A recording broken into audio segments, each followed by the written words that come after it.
Morning everyone, welcome to this Infrastructure and Planning Committee meeting. We'll commence with the karakia from Councillor O'Brien. Thank you, Councillor. Morena tātou, te ainua tātou, whakataka te hau ki te uru, whakataka te hau ki te tonga. Kia mākina kina kiut, kia mā taratara ki tai. E hi ake ana te a tākura he tio, he huka he hau, tihei, mauri ora. Kia ora. So once again, welcome councillors, staff, members of the public. Just note that we live stream our meetings now, so the public attendees' presence implies your consent to being broadcast. Further information about live streaming protocols can be found on the council website. Health and safety, in case of emergency, follow the building wardens to the nearest exit, which are signed there. And the meeting point is across the road at Peace Park, which is over there by the museum. And the bathroom facilities are located where you came in from the main foyer. So that's where we are with that. Now, can you hear me down the back? Thank you. So item 3, apologies. We have no apologies to date. So next item is acknowledgements and tributes. Do we have any of those? Councillor Boynton. Morena koutou. I'd just like to, I have two, just want to acknowledge that we held the Te Marawata National Conference last week, and mihi to our members who attended, to O'Brien and Ngāpera, and it was a meeting of Māori elected members from across New Zealand, and just to acknowledge that it went very well. Also, second acknowledgement is to Jack Karatai Barrett. And Jack recently had an article in the Beacon about Māori wards, but also too that he is having a hikoi, which he will be walking from Whakatane to Mount Maunganui next Monday. We'll take it, and he will return back to Whakatane on Thursday. So I just want to acknowledge young man. He's also on our youth council as well. So. Kia ora, Jack. Thank you. I should just welcome Councillor James and Hone Patrick are on with us online, so welcome, guys. Conflicts of interest, financial or non-financial? Any? None. Move on. So now we have the public forum, and we have Ollie and Caroline to present, so come up, welcome. Just make sure your microphones are on with that button at the bottom, and probably pull them a little bit closer to you so that they pick up. Can you hear me? Oh, yeah. Okay. Floor's yours. Kia ora tātou. I've written out a little bit of what I want to say, just so I don't forget anything. Thank you all for allowing me the time to make this presentation. I'm Oliver Dobbin. I, along with my girlfriend Rike Brown, own and run Salt Spray Surf School and Dream Bean Coffee on the West End Reserve at Ohope Beach. I would just like to double check that you have all had a read through of the report that was attached in the agenda. That was put together by Briar Golding. And she can't be here today, so she's using my voice to represent both of us. West End is a small piece of paradise we are lucky to have in our town. West End Road ends with a loop around a car park that all up can hold 60 to 70 cars. At this car park there is a public toilet, a permanent shelter, bike racks, large areas of seating and decking, a beachside shower, our surf school, our coffee truck, a freedom camping zone, and of course the beach. West End is the best surf spot in the Eastern Bay of Plenty because of the headland at the western corner of the beach providing shelter from predominant westerly winds. It also collects sand, which makes the surf much more consistent, safe and fun for all ages and abilities. All of these amazing assets that West End has means that it is a hub for beachgoers. The surf school sees 5,000 to 6,000 individuals a season. This, plus members of the public, means the number of annual visitors to West End is probably in the tens of thousands.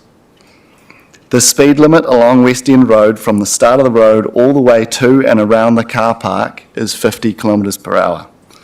This alone causes people to speed, move too fast around busy pedestrian areas, treat the exit of the car park as a drag strip, and create near misses every single day. But throw in the fact that the road follows paradise on earth, and you now have distracted drivers travelling at 50 kilometres per hour. As you can see in our report, there have been several incidents witnessed. I have seen near misses almost daily due to drivers looking at the beach or kids running across the road without looking. I attended the crash between the cyclist and the reversing car where the cyclist later died. And I picked up the beloved dog Maggie off the road after she was run over and she died in my arms as I took her back to her family. I fear that the next time something happens, I will be picking up a child. And it's not just me or Briar. Every resident worries about the road for themselves and their kids. The surf school has the road as one of our largest hazards due to the high risk of incident. And every person that has spent time on the reserve has seen a close call or near miss. As we have put in the report, we want to see the speed limit reduced to 30 kilometres per hour for the last third of West End Road, and then reduced further directly before and around the car park to 10 kilometres per hour. Along with the speed limit change, we want to see physical measures installed that ensure drivers stay focused on the road. Measures such as speed bumps, judder bars and clear signage are easy solutions we think could instantly be effective. When looking for examples of where things like this have worked, it's easy to look at Muriwai Drive down to the Whakatane Heads. As you can see, we have a whole community behind this movement. Our petition was signed over the course of about 10 days and was just placed at our coffee truck at West End. If we were to extend the publicity of this petition, I'm sure we could get thousands of signatures. We implore you to treat our request with urgency as the risk of an incident at West End is imminent. Ngā mihi nui, thank you for giving me the time to present. I'm happy to answer any questions. Thank you, Ollie. If I've got a couple of questions just to kick off and might be helpful with that is, was the cyclist speeding when he crashed into the car? And the second question is, was the dog under control of the owner? And I have to feel for the car driver because it's not a happy moment for them either. So just a query really, if you could like to answer those. Yeah, great. So from my understanding, the cyclist was moving around the car park at the time, and it was noted later that after he got to hospital that the cyclist had a medical event. They couldn't specify if that had happened prior or post the collision with the car. I know that in the back of the reversing car, from what I understand, the cyclist was going around the car park and the car was reversing and the cyclist crashed into the reversing car. He was on a fancy road bike and in full cyclist gear, so he's probably moving quite fast doing a ride. You know, he wasn't on a beach cruiser and going leisurely. So yeah, he was moving around the car park pretty fast. It was in the car park and just after a corner, so he couldn't have been going more than 50 k's an hour. But yeah, still. And then the dog ran across the road on its own. And it was always the dog, like even the owner of the dog, Trisha, who owns the house right opposite the surf school, we said for weeks that the dog was going to be run over because it just ran across the road willy-nilly. But it was run over by a person who was looking at me in the surf school rather than the road when it got hit. And yeah, they were devastated, of course, the people in the car. There were some kids in the car too. They weren't very happy. But we understand it was the dog's fault as such. But if the driver wasn't looking at the road, it could have easily been a toddler. And there are quite a few really, really young toddlers who are just learning to walk and run at West End at the moment. Yeah, I guess we're not looking to place blame, but I think when you perhaps look at the paper further on. There is some moves by the speed traffic people to actually do something with that area road. But Yeah, anyway, which is are there any brilliant. further questions? Councillor Dennis and then Councillor Danjos. Thank you, Mr Chairman. Thank you, Mr Dobbin, for your presentation. I think a lot of us have received complaints over the years from people who live down there about the danger of that road. My concern is if we just drop the speed to 30 k's, which is quite slow, it actually encourages people to look at the sea, and so they'll be more distracted. So my personal view would be that if you're going to go 30 k's, it'd have to be in partnership with doing judder bars. What do you think about that? Do you think 30 k's on its own would be enough? No, I 100% agree, because already the speed limit is ignored by certain people who want to take off out of the car park. It's more forcing drivers to slow down and focus on the road. So things like judder bars, which give you a bit of a fright and go, oh, what was that? You're looking at the road, and even speed bumps, because you have to look at the bump as you go over it. Just one more, thank you. In regard to the population along West End, is there a higher percentage of the residents older folk, or are they younger folk with children? What is the amount of children in that area? There's probably more older folk in total, but because West End, especially concentrated around that car park, is becoming a surf hub, there's a few apartments and things there that now have several young families.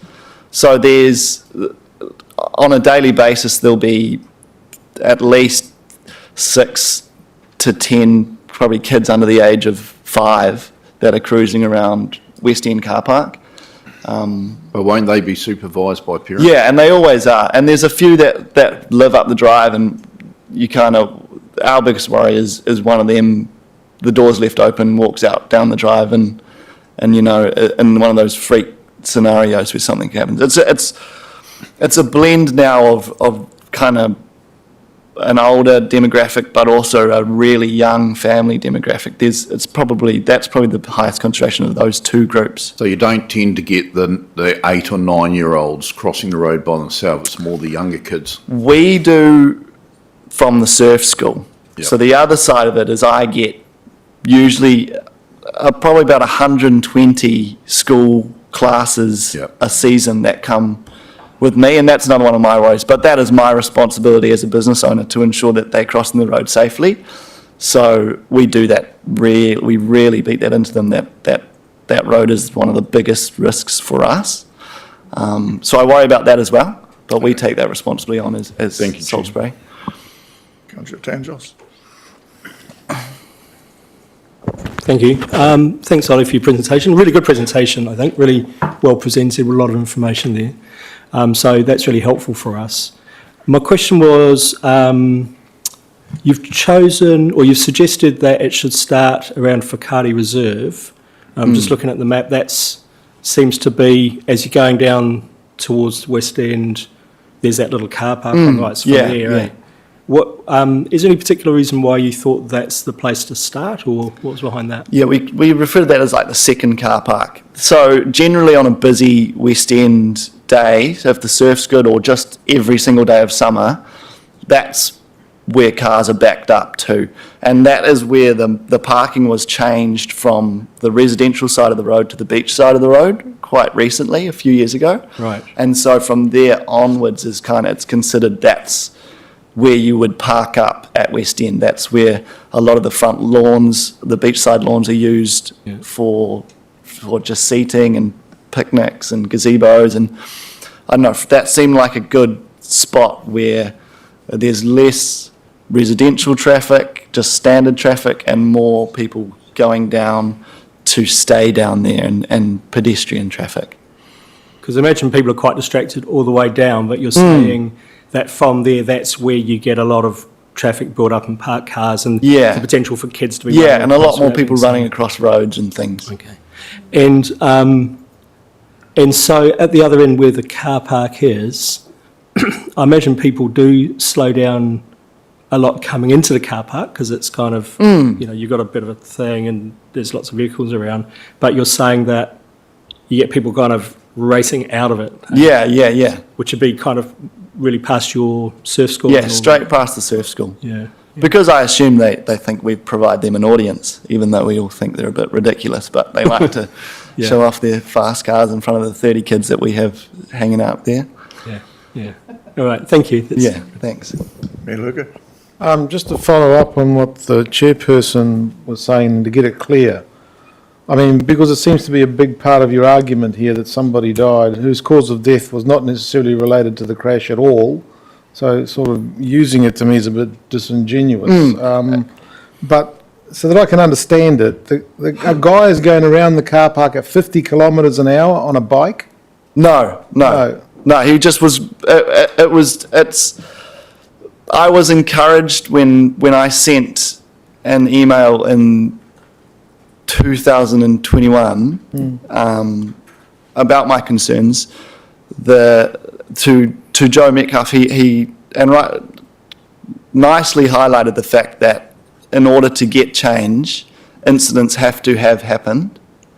And so I have gone through and looked for incidents. The cyclist was not moving at 50 kilometres an hour because he'd have to be Hayden Wild, and it wasn't. Yeah. But it was an easy incident where, from my perspective, being on the scene, it was a cyclist moving quite fast, for some reason, crashed into the back of a reversing car. From face value, it looked like he was distracted and hit a reversing car.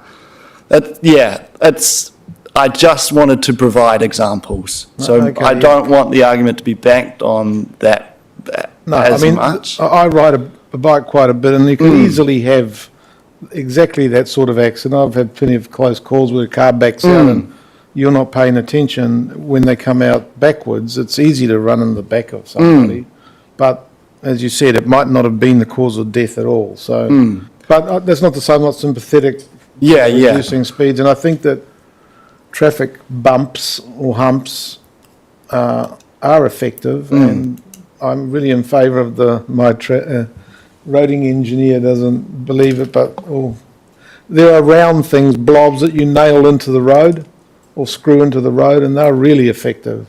They use them a lot in Buenos Aires, and that means that it's cost effective because they wouldn't do it if it was expensive, and they work. Yeah. So that might be a way around, because there are people around this town that use many roads as drag strips. I mean, I live on one of them. There's a school and a childcare centre on the road, and they come down there at 100, 120 kilometres an hour. Yes. So we've got to try and do something about that. There's also, I've had complaints from around here at the George Street Apartments where there's hoons pulling wheelies around the roundabout and all this sort of carry on. So anything we can do to tamp that down would be quite good. Thank you for your presentation. Deputy Mayor? Thank you, Mr. Chair. Good morning, Ollie and Carolyn. Thank you very much for organising the petition and talking with the locals to get some feedback, and well presented. My question is, have you raised this with our roading team prior to coming to present today? Yes. So, Yeah. So on that, so Briar and Ore came and presented at the Whakatane Ohope Community Board, and with an action that we would follow it up with the roading team. I spoke with Joe Metcalfe, who said, advised this was appropriate meeting to elevate it, because you're also having a speed review document today as well. So it flows in quite nicely. and I had conversation with Joe Metcalfe in 2021 with a very, just raising the same concerns. 21. So several years ago. And it was great communication about where to go next, which is why we've got to here. All right, well, thank you very much. And I'm actually one of those people that does a regular lap down around West End, a little bit like Muriwai Drive, and they could really do with some speed bumps down along the road. Thank you. Councillor Riles? Thank you, Chair. And again, thanks, Ollie, for the presentation. Just following on from Deputy Mayor's question, when you had that meeting with Joe from our roading team at the Community Board, did he give you any recommendations or suggestions that would be possibly cost effective, but at the same time reduce those speeds that you're talking about? So I haven't met Joe yet, it was just email conversation. We had great discussion at the community board about certain things. I mean, the specifics with Joe would really be up to the transport team. We have thoughts, but it's up to the transport team in consultation with council what would be the most appropriate and cost effective. We understand that putting speed bumps in does cost. That's why I think Bri and Ollie and the West End community are open to whatever works. Yeah, just to supplement, if I may, that was why I was asking, did Joe give a preferred option from the transportation team to the community board presentation, being fully aware that we are looking at costs across all aspects of council? No, as I say, he wasn't at the community board meeting. We've followed up with him since then, and they will be in discussion, so we haven't had that detailed discussion. Thanks, Karen. I think later in the meeting it'll become obvious what the plan is for us as a council I agree. to do some stuff. So it's good that you've presented here today so that we get a feel for it, and I thank you for that. I mean, I've ridden into the back of a few cars, parked cars myself, and that was my own fault, and that wasn't much fun either, but we've got to pay attention, don't we, I suppose. So any further questions? Councillor Boynton. I also just want to thank you for your report and your presentation, very thorough, and also support what everybody else has said, and timely that that we have decisions in this meeting regarding the area, but also too there is a process of consultation. So this a very thorough report and survey would probably support that.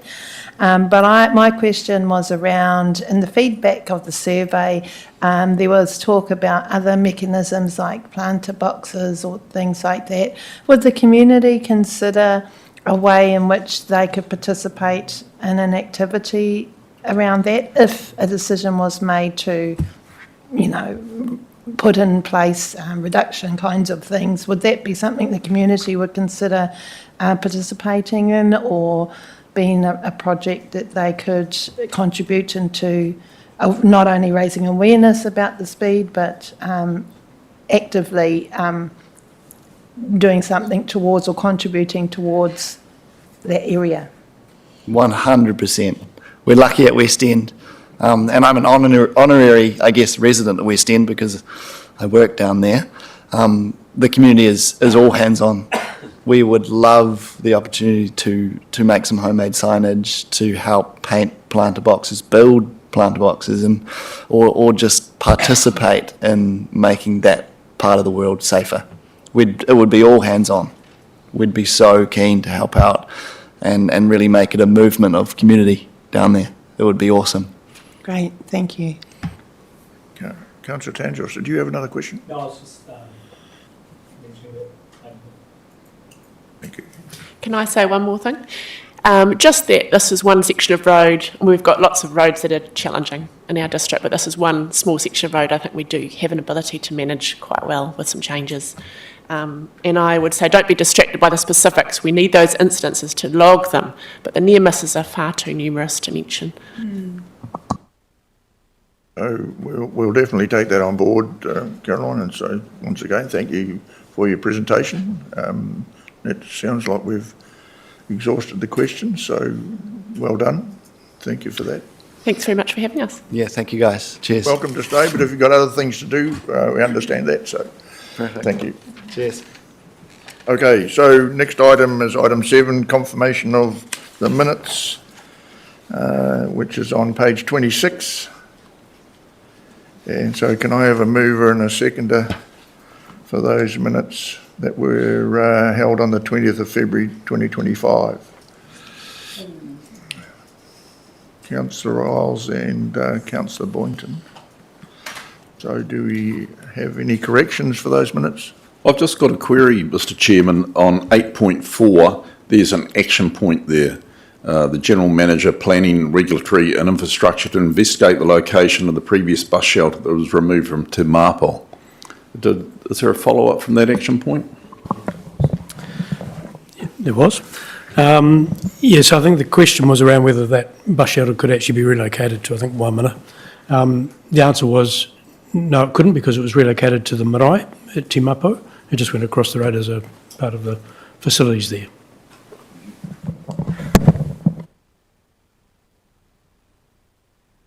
Right, so any further debate? I'll put the motion. All those in favour, please say aye. Against, carried, thank you. So now to reports.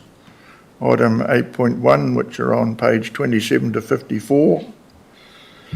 And we have Jess and Glenn to present. Please come forward.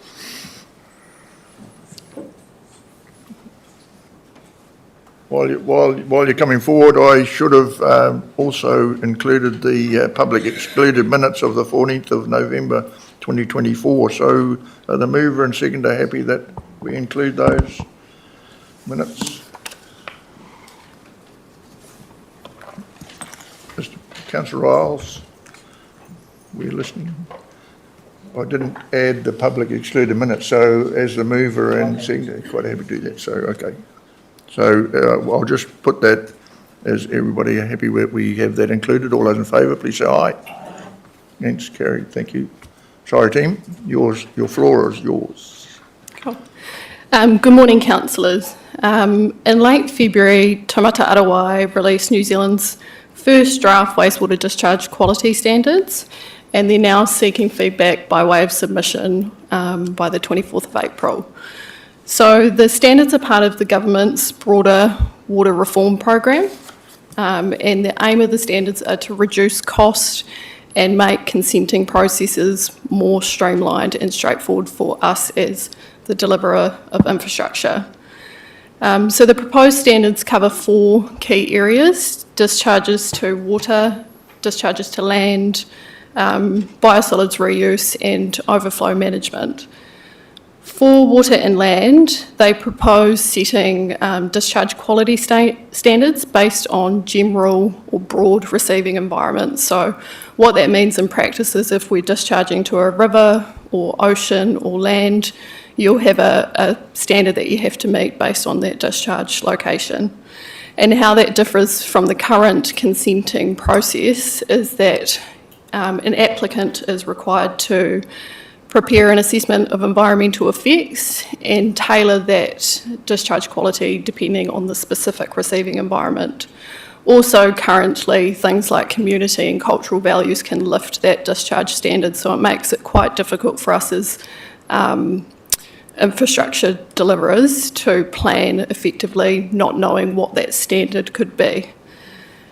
So a key change that the standards are proposing is that regional councils would no longer be able to apply a more or less restrictive standard. The standard is the standard. And that in turn would give us greater certainty around what we need to deliver and the cost of doing so. What the standards don't cover though is the location of the discharges. That's still up to territorial authorities and their communities. And often actually that's where the greatest challenge lies for us agreeing that with our communities. So our draft submission proposes that we support the intent of the standards being to reduce cost and make consenting more streamlined. And we've focused the comments on the process that would result from the standards rather than the specific discharge quality standards themselves. We're not freshwater ecologists. So some key points that we've raised in the submission, and I'm taking the report as read, but some of the more critical ones are around the exclusions. The standards don't cover things like discharge to land for high rate irrigation, and also discharges to air. So though you've got a streamlined process for aspects of consenting, there would still be a complex process for other areas. Also around the location, there's no mechanism currently proposed by the standard to deal with how you would agree or what sort of process you go through to determine an appropriate discharge location. So also via the submission, we're proposing that a restricted discretionary activity status would be ideal because we would know the scope of what regional councils would be considering. and that would reduce things like the appeal risk for us when we go through that process. So, yeah, happy to take any questions. Points of clarification, questions, Councillor Dennis? Thank you, Mr Chairman. Just that, but you talked about that there is no, I can't remember how you said about the high rate land disposal. Are you saying that they're talking about they've set standards for low rate disposal, but are you saying that they don't want high rate at all, or that they haven't actually specified what the high rate is, so that then people can go through an elaborate process to work out what the high rate should be? Yeah, so currently the standards only cover low rate irrigation, so schemes like Rota Iti, Rota Mā that discharge at a high rate would not be subject to the standards. So all that means is the standard wouldn't apply, and the usual consenting pathway is what you would use to consent. So if you're doing low rate disposal, they would set what the standard is and it would be more straightforward. They do set the standard. Outlined in our submission is some concerns around how straightforward it actually makes it. In practice, it doesn't look a whole lot more lenient than, or not lenient, more straightforward than what the current process is. So obviously the idea would be the low rate, because the high rate is a bit more environmentally dangerous or sensitive. Okay, thank you. Thank you, Mr Chair. Councillor Boynton and then Deputy Mayor.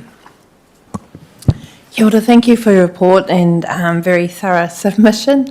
You highlighted in the submission around one of the concerns for the ability to appeal, because there are some, and that sort of fell in line with how this new legislation may impact iwi, or particularly those iwi who have settled, and their ability to have concerns, and whether or not that goes down a legal track. And our submission is looking at recommending or putting in there that there be stronger points around limiting appeals. Can you explain that? I think from our perspective, the process should be at the front end that you deal with those concerns. Okay. So by suggesting there's a robust process to determine things like a discharge location, you'd hope to resolve a lot of those appeals or potential appeals or concerns, really, rather than getting to an appeal stage, which is costly for us. Yes. Yeah. Oh, no, thanks for that clarification, because I needed to know why, but that makes sense then if it's about ensuring that that's sorted out earlier on. Will the communication of that mechanism, if it was to go ahead, will there be a process on explaining that with iwi, so it doesn't look like that, we're going to go straight to the... Yeah, 100%, and we've been given direction by council to co-design our solutions. Great. And that's something we still intend to stand by regardless of the standards. It would just be the scope of that co-design, I guess, that would be an outcome of the standard. Great answer, thank you. Thank you, Mr Chair. Good morning, Nick and Glenn and Jess. Thanks for the report. My question's about finances. So while the review of the RMA is meant to be more simplistic, with some ambiguity and amongst that, is all of this actually going to cost us more money rather than less? Because you've got your current consents and how they get impacted by the changes versus the new one. So it depends on where the standards land, I guess. As they currently stand, ocean discharges have quite a lenient discharge quality parameter, so we actually meet the standard for that. For freshwater discharges, overall it is more lenient than what you'd expect to receive via the typical consenting process. But I think what it doesn't resolve financially is the potential appeal process as a result of not dealing with some of those exclusions in the standard. Okay, just a supplementary.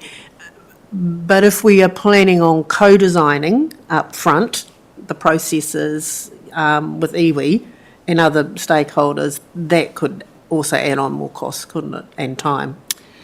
It could do, but I guess your starting point for your conversation is around meeting compliance with the standard and understanding your aspirations of the community and how potentially you could get there over a longer term, not just to say we will meet the standard. All right, thank you. Yeah.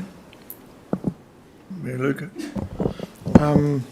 Yeah, thanks for the report and for preparing the submission. Another one of these submissions that doubtless no one will take any notice of, but anyway, we've got to do it. These standards, which are quite lenient, really only relate to human discharges, right?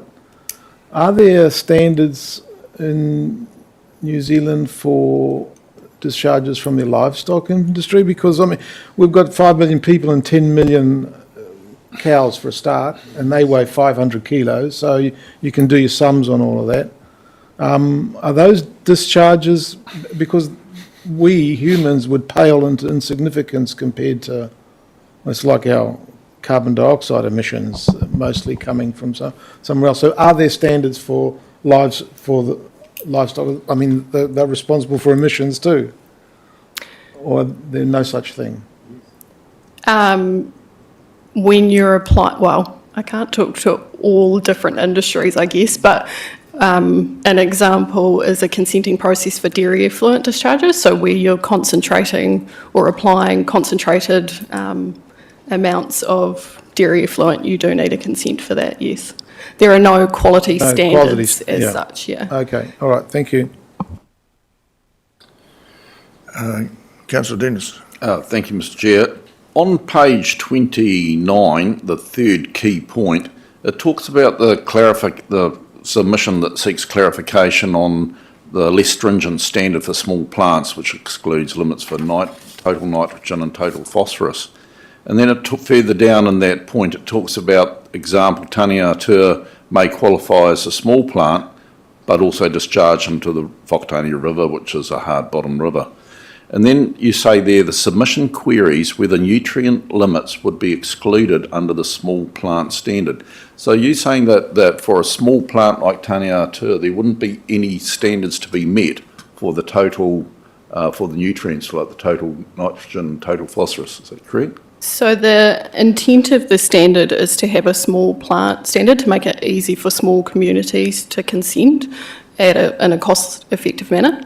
What the small plant standard is, it's a biological oxygen demand concentration based on 1,000 people.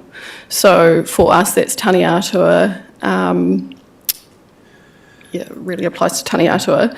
And the effect of the small plant standard is that there is no total nitrogen or phosphorus limit when you're discharging into freshwater.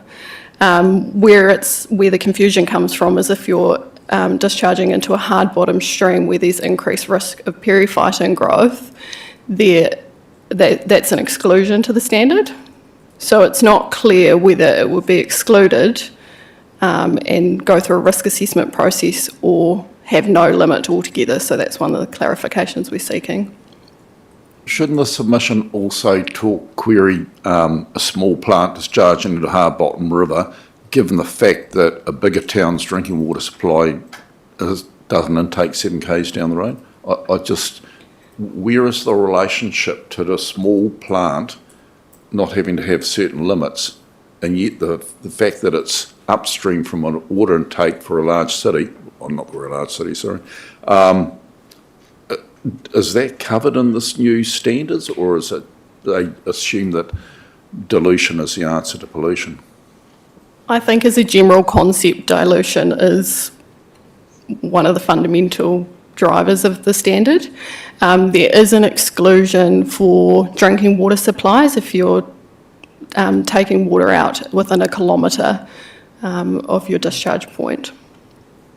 So, can I just one more, please, Jim? So, in that case, if this standard becomes the law, then would we have a moral obligation to do that testing for phosphorus and nitrogen, etc., given that we take our drinking water from there, or say 2 k's up from the water intake, to allow for dilution, but also to test that the dilution is working? Can you talk to the drinking water standards?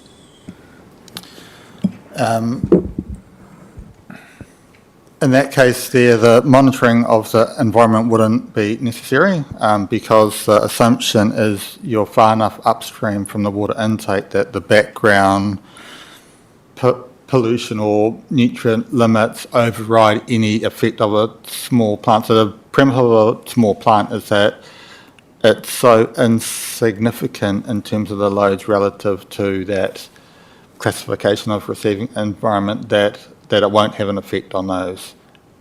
But it needs to be sufficiently upstream of a treatment plant to then not have to do that specific sampling to prove that there won't be an effect.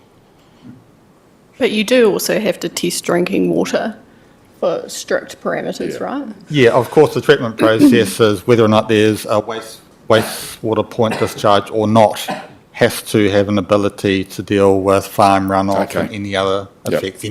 Good point. Thank you, Mr. Chair. Councillor Tangos. Thank you. Thanks for the report. I think it's really important that we do make a submission, and I think that the approach that you've suggested is the right one, focusing on how this kind of impacts our operations. I wanted to come back to Councillor Boynton's question because I understood you saying that what we were seeking was for that engagement with iwi and hapu to be at the front end rather than potentially subject to appeal. And so we've taken a co-design kind of approach as a council, but not all councils do. So the thing that kind of pushes that is, so there's a thing that says, it talks about prescribing the matters that must be detailed in consent applications, including how discharge environment is appropriately determined in consultation with the community hapu and iwi. So is that the place that kind of pushes it to that front end? And if I'm right in thinking that, is that not currently in the discussion, but that's something that we're proposing? Is my question clear? Yeah. So the discussion document purely looks at treaty settlement obligations as opposed to the process that you would go through with iwi and hapu. Right. Yeah, so we're proposing that be put in there. Sorry, what was So that? we're proposing that that's put in there. Correct, yeah. As something that must be itemised or, explained in the consent application. Okay, thank you. My other question was on page 32, which is, I think, page 21 of the draft submission.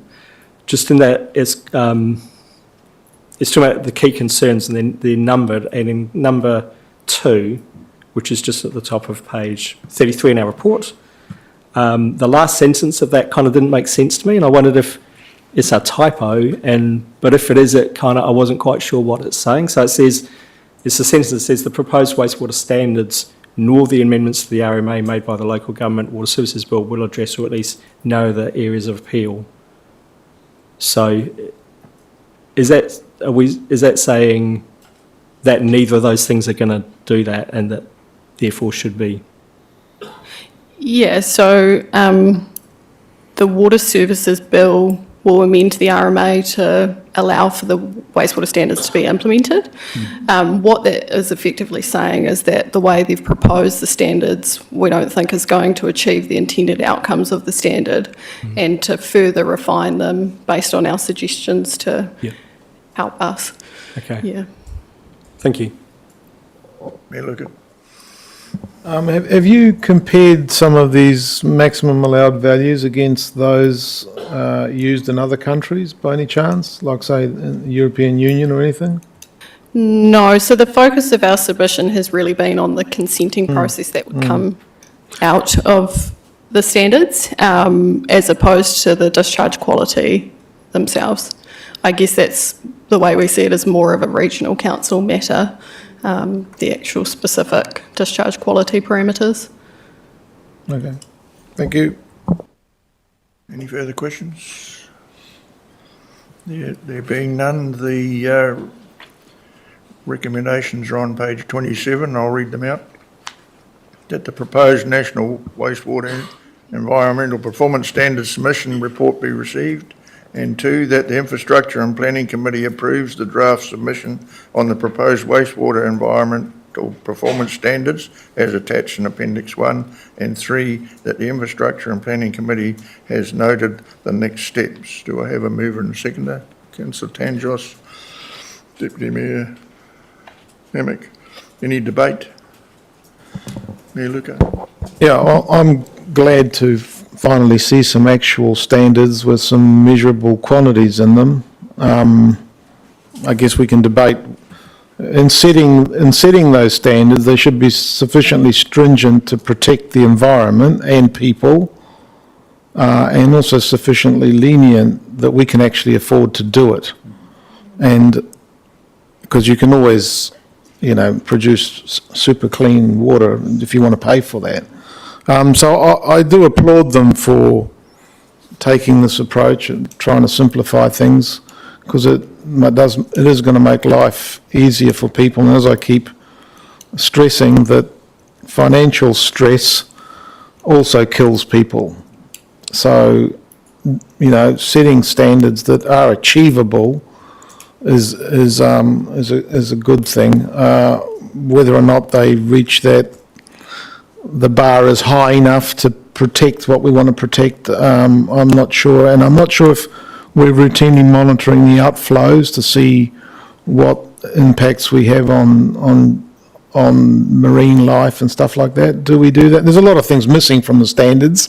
I mean, they have a pretty blunt instrument as they're set out at the moment. There's no, as you note, no heavy metals or many other things missing from there. But are we measuring those outflow parameters? Yeah, so we've been monitoring the receiving environment since 2018 in preparation for the resource consent process. And have we monitored any impacts? Well, obviously not, because otherwise you would have.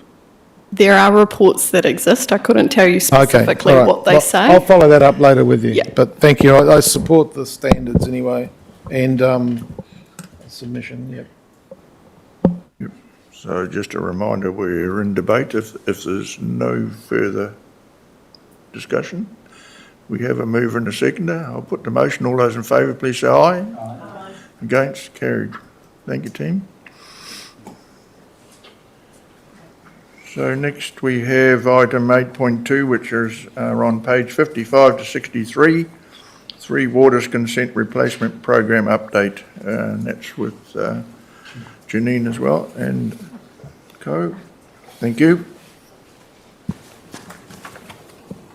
Hey, morning everyone. I probably don't need to say too much because the premise of the report and what we're outlining in the report you're probably already discussing. So probably just in terms of our 3 water consent replacement program, given the amount of uncertainty at the moment around our wastewater standards and what could possibly be coming through the bill, we need to take a little bit of time to make sure that what process we look at for our reconsenting for our 4 current schemes is appropriate and fit for purpose. So we need a little bit more direction from government on that, which obviously the submission is a good start, and there'll be many submissions around the country that they will have to work through. So what the program is going to be focusing on for the next 6 to 9 months will be the water consents. So we've already got them underway, but just probably being upfront that we will be progressing those. A number of them are like-for-like consents, but we will need further detail or a bit more direction on those wastewater standards for us to appropriately look at how we would reconsent the other 4. So. Thank you. So questions of clarification? Deputy Mayor Emick and then Mayor Luca. Thank you, Mr Chair. Good morning. Hi, Janine. I'm just looking at the budget and I note that we haven't got any of the upgrades for the consents budgeted in. Is it a silly question to say why not? Because we knew they were coming? I might need a little bit of help with David, so... For me just to answer it? Yep. Yeah, so when you put your LTP together, there was a decision not to put dollars into the LTP for the anticipated upgrades at that stage. It was a figure like $200 million. It was partly to do with affordability and trying to get the LTP through.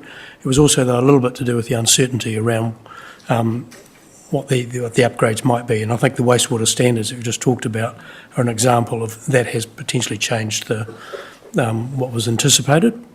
When we get into the local waters done well conversation, there is a bit of a proposal there around potentially revising that work program, which will start to bring in some of those, what we anticipate now to be the upgrades required and how we afford that. Supplementary. So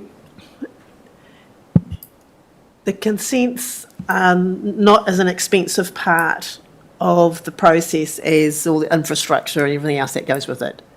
So it's not like a significant under budget or extra budget that we're going to have to find? It's still quite a significant, anticipated and significant amount of money, but what we're proposing is a way to be able to manage that going forward, and we can explain that into that report. I think we are taking out, well, assuming we are able to take out some budget that we otherwise anticipated we'd have to have in, and that is in the order of, $100 million sort of scale. So we're talking big generalised numbers at the moment, and I think as we get through this process in particular, the refinement of those numbers and the standards, and we know what we're anticipating, we'll refine them. Thank you. I think also just on the budget for the actual consents, the reason we're going to focus on water at the moment is we've got much more clarity around what the requirements are for those consents, rather than doing work now on the wastewater consents and we have to redo, or we have to go back, or we set different expectations with our partners. So that's why we're looking at a staging of the water consents being our primary focus at the moment, and we'll take further direction for the wastewater consents. Thank you. Luca? I think David might have answered my question, because I was going to ask that now that we actually know what the standards are, and that they're more permissive than probably we imagined them to be, these numbers are subject to revision and are likely to come down. They're not likely to go up anyway, because they're already quite high. Yes, I would hope so. I think Yeah. I'd just say, though, that obviously we are just looking at proposed standards. We haven't even got the draft I agreed, realise and that. I would expect there will be a huge amount of debate in these submissions coming forward.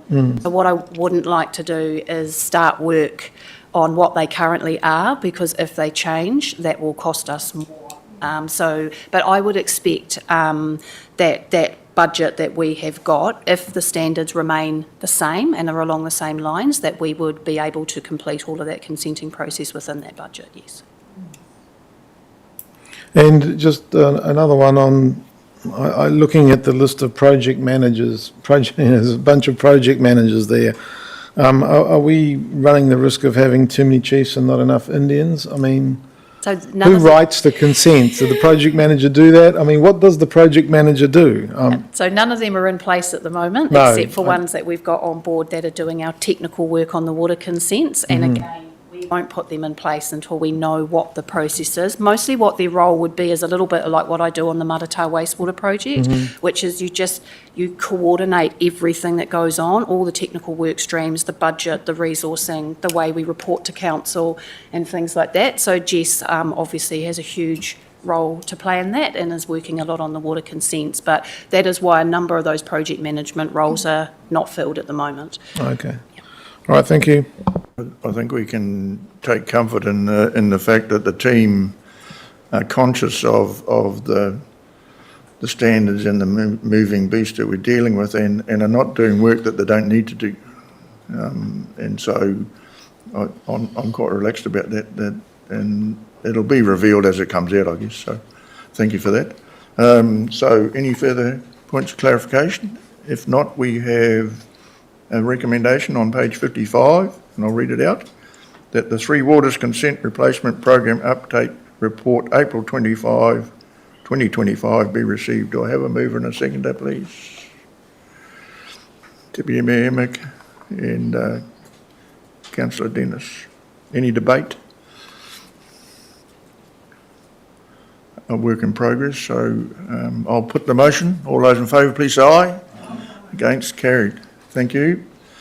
So item 8.3, Janine again.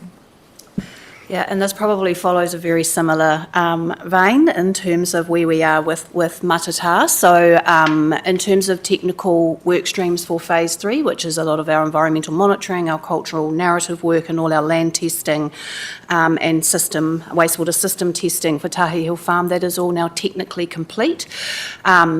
However, what is impacting and what we're focusing on right now as a project team is 3 very critical pieces of work. So again, we need determination around the bill and what those proposed wastewater standards would mean, especially for Matata being at the moment a recommended option to discharge to land.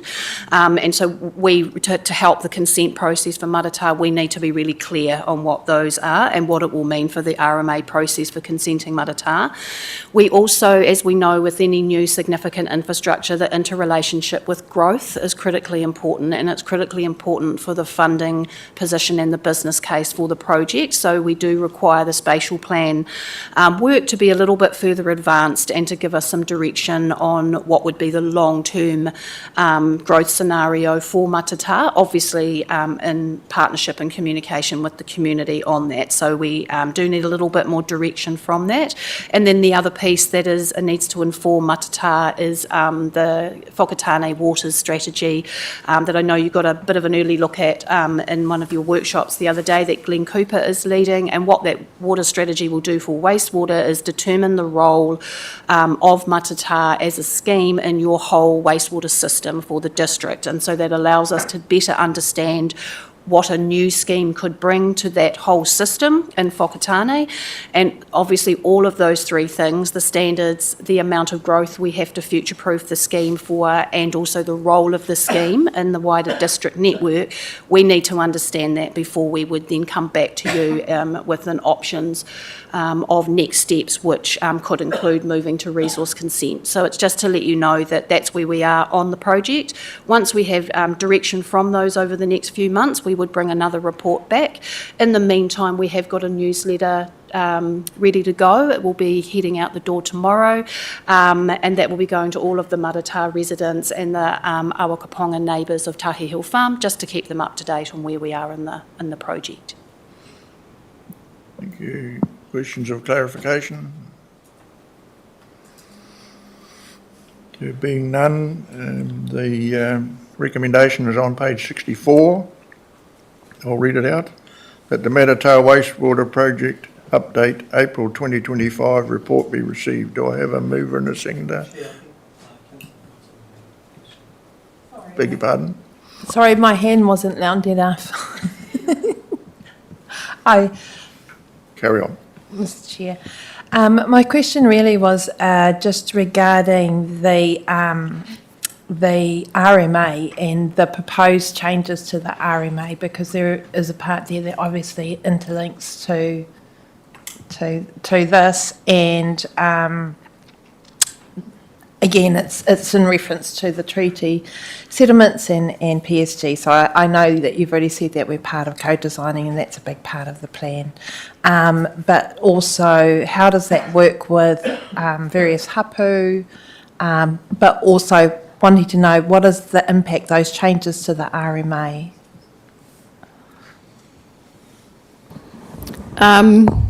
At this stage, we haven't had any detail. Okay. So I think the devil will be in the detail, and we just have to wait for that to come out, really, yeah. Hence your guys' sort of staged approach to wait for, before enacting, to be able to, until those standards, until those pieces of work has been done. Yeah, correct. And we meet monthly with the co-design group, which is obviously with all our three iwi and our Ngāti Awa hapu, and they're well aware of the situation we're in, and are also aware of obviously what we're reporting on today. And we will continue to meet with them monthly. We're also working with them on the spatial plan and local growth strategy for Whakatane, as well as the water strategy. Okay, thank you. So just to be sure, was any other points of clarification? I've read out the recommendation, so do we have a mover and a seconder for that? Councillor Dennis and Councillor Boynton. Debate? There being none, I'll put the motion. All those in favour, please say aye. Against, carried. Thank you. So we'll take a 15-minute break now and then move into the options for future water delivery. Thank you.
Right, we're ready to go. So we're on local water done well options for future water delivery in the on 72 to 167 of the agenda.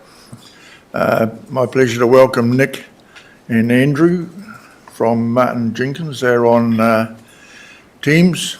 So welcome, gentlemen. Thank you. Good morning. Who's leading this? I am. David, thank you. Rightio. So thank you. Good morning, everybody. So Nick and Andrew, as you just introduced, are available for the report that's attached in Appendix A if you need to question them over that in future. I'm just going to set the context and where we've come from through this journey. What we're asking you for today is a choice, really, around your preferred option to go out for consultation on local waters done well. It's been a bit of a journey over the last few months to get here. There are two options that in December you asked us to look at in further detail, and we've done that. So in the first option, just as a reminder, is the standalone business unit. So that's retaining water services within the council operating them as they are. It must be a ring-fenced operation in the future if we were to do that.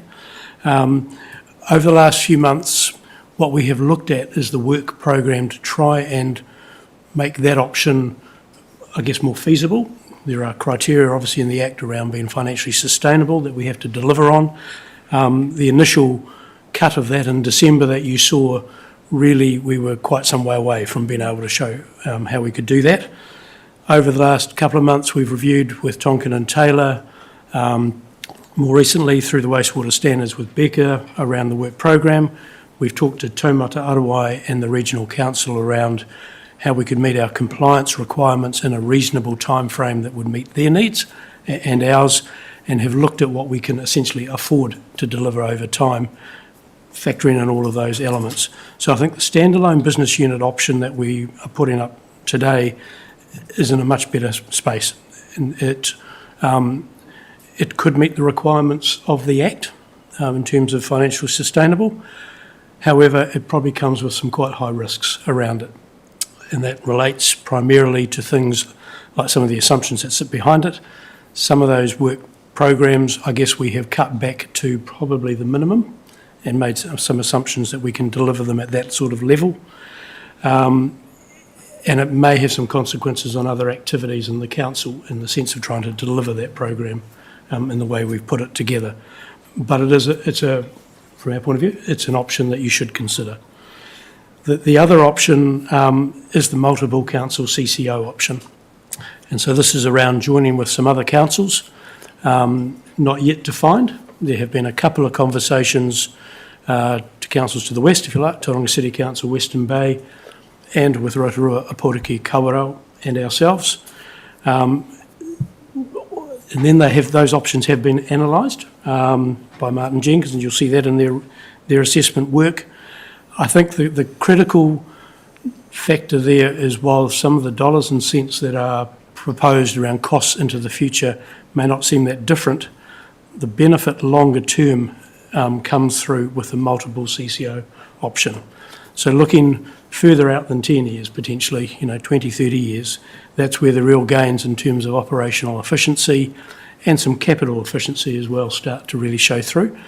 And Nick and Andrew probably can talk to that far better than I can. But that's where the benefit is. And if you look at the tables in their reports, that's potentially up to the order of 20% gain. So it's quite significant. I guess what we're asking to do is think long term. This is a long term decision rather than perhaps just short term next year type decision. In saying all of that, I guess that is the financial component of it.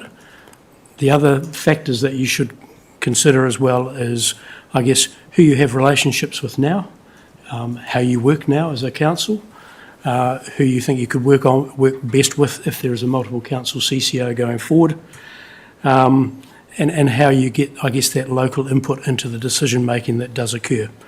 So a multiple CCO allows you to set up a statement of expectation so that you have some influence in that regard, but you then hand that over to a board who then make the final decisions and do the delivery. So hopefully your interests are covered, but that's the mechanism for influencing it, as opposed to a standalone business unit. Obviously, it's you as a group of councillors or your next to sit around this table who make those decisions.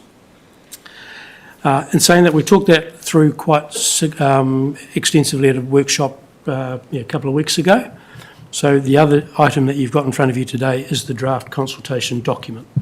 And that has been written with that flavour of the indication you gave the other day, which is your preferred option may well be the multiple CCO.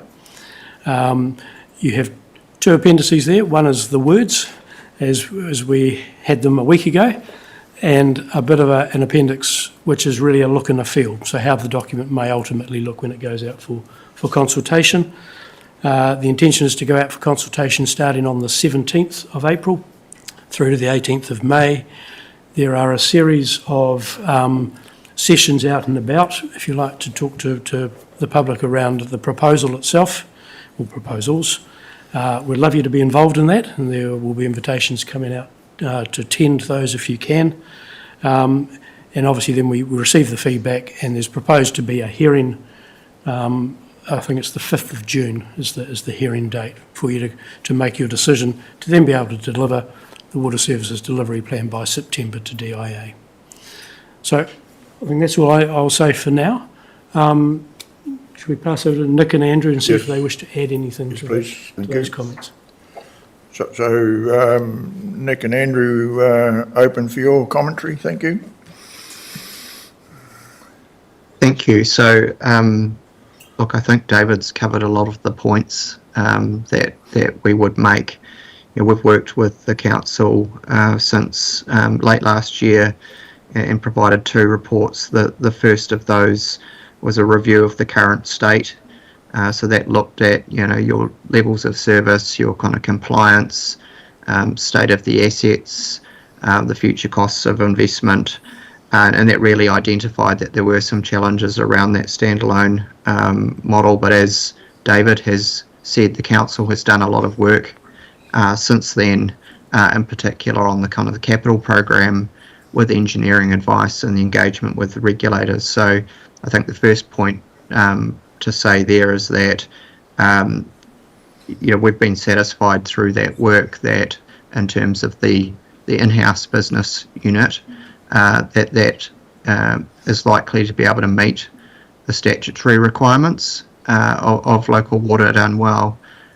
What our analysis does do, though, is it does highlight some risks associated with that conclusion, and it also does identify some of the constraints that may place on council, particularly in terms of the level of borrowing and the potential implications for other sort of council services.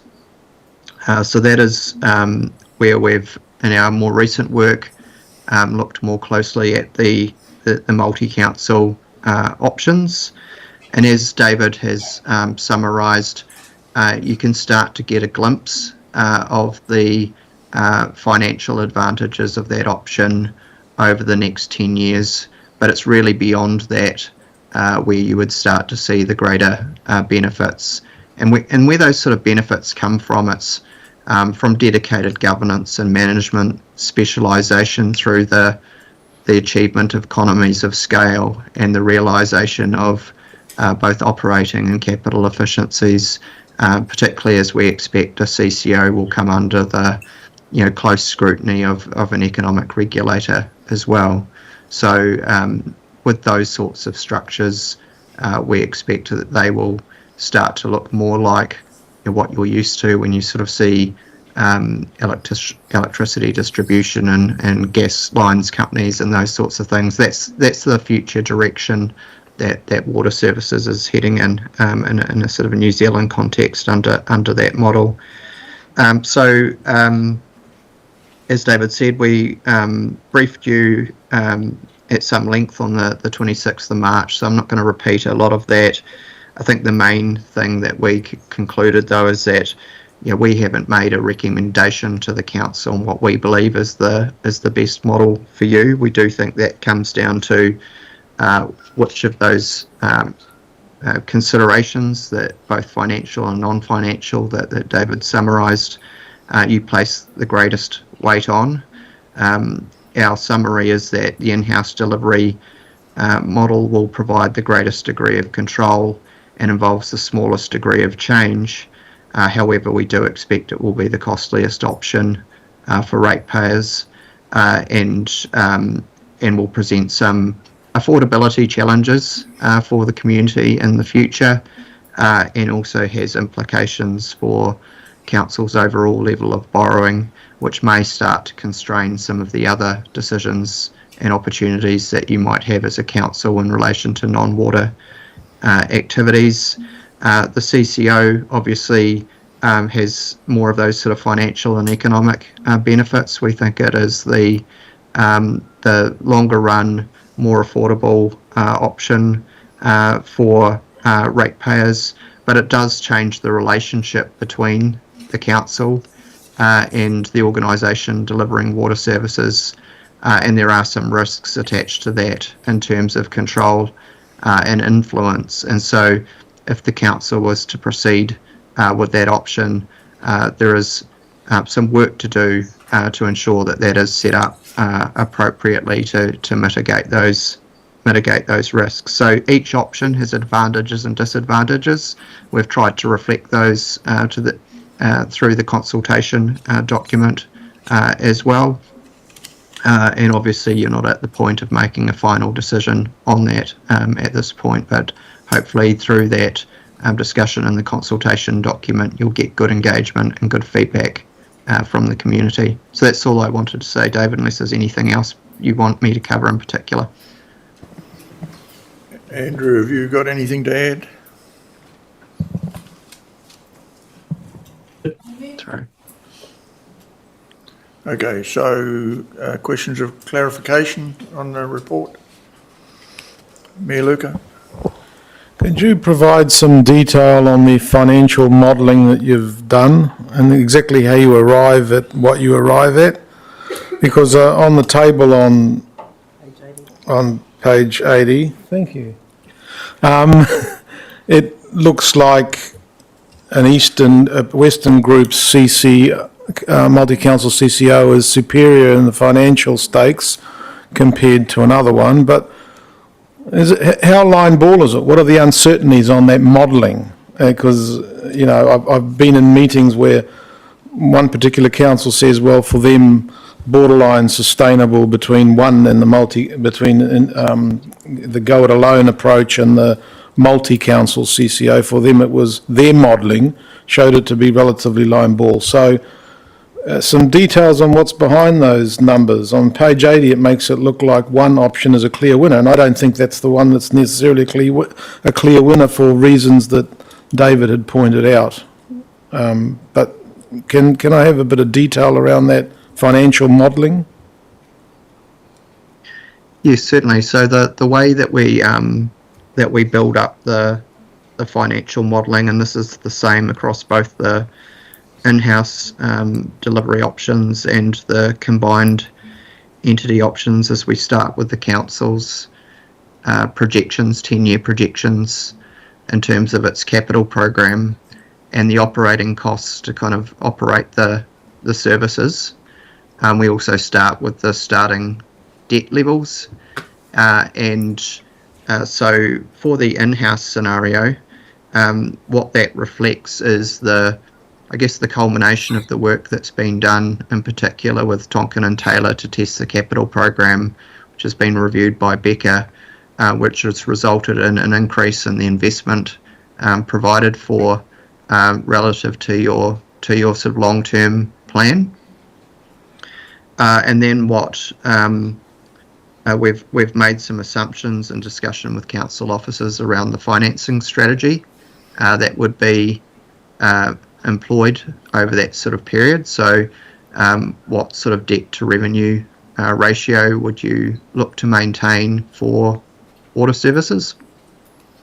And then we we work back from that to derive what the revenue path would need to look like in order to meet those financial sustainability requirements and operate within that sort of that debt constraint. With the CCO options, there's a couple of additional kind of components to that. So firstly, we factor in some upfront establishment costs. The amount that's assumed for those establishment costs is a function of the number of councils coming together. We also make an allowance for additional incremental operating costs associated with operating a water services organisation. So, you know, we'd have a board, there'd have to be board fees, there would be additional sort of costs associated with senior management. So they've been factored in. So we're adding those effectively on top of the kind of the council's base cost projections, and then in addition we make allowances for efficiency improvement over time, and they are based on evidence that's been collected on the sorts of improvements that have been seen in other jurisdictions that have had these sorts of water services companies and which are subject to economic regulation. So we have assumed operating efficiencies of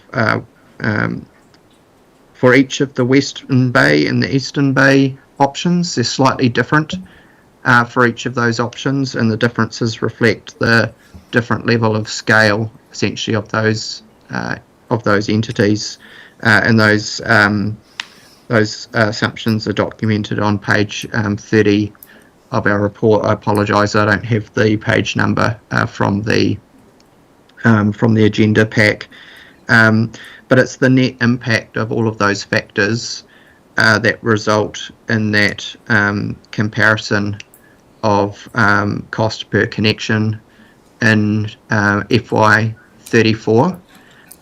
What we would say about the modelling of the CCO options is that when it comes to those efficiency improvements, we've made assumptions in our analysis about when the likely establishment date for a new organisation would be, and that's out in the future. And we've also made assumptions that those efficiency benefits would come in slowly over time. So by FY34, we think that only about a third of the ultimate benefit would be seen by that point. It's actually only when you go out beyond that, probably out to FY44, that the full benefits would be realised. And so those comparisons there are a point in time. I wouldn't overstate the implications of the differences between those two models at that particular point in time. As you've indicated, this modelling is assumption driven, and not all of those assumptions are going to prove to be completely accurate in the fullness of time, and so it's one of a number of factors. Thanks, Nick. Can I just maybe rephrase what I'm asking here? You've got this table on page 80 where I've got a dark green dot versus a lighter green dot. If I had to put a number on a scale of 0 to 100 in each of those boxes, would the dark green dot be a 60% versus a 55, or are we talking, big differences? Because if you look at the table, and a person who's not au fait with any of this and doesn't have your financial acumen, they come along and they look at this table and they say, oh, there's more dark green dots in the Western group, and so therefore the Western group wins hands down, whereas the differences between those two might not be very great. So that's my point, is a question of what people take away from that very simplified table, and all the uncertainties that you've just alluded to in all of your financial modelling, which can easily evaporate if you've got some assumptions wrong. Can I just have a follow-up on that? Affordable. For Tauranga City Council, affordability means one thing, and for us it means something else. So how do you tease out this affordability thing? What do you decide affordable is? I mean, there's heterogeneity within districts, obviously, but as a general rule, Tauranga-centric areas are relatively more wealthy than us. So how do you work all that out?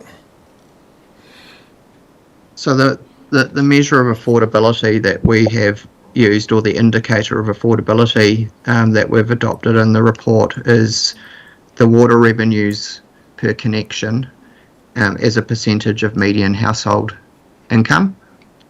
And there we tend to refer to a benchmark, which is sort of an internationally used kind of benchmark, and has been used across the country in this sort of analysis of once water revenues get to a level of 2.5% median household income or above, they start to be regarded as getting into the territory of unaffordable for communities, and that just reflects a view of what communities tend to charge and what households can afford once you put these charges alongside the other costs that households need to make. And so what our analysis shows is that under these projections, you're going from a starting point of around 2.25% of median household income in terms of water charges,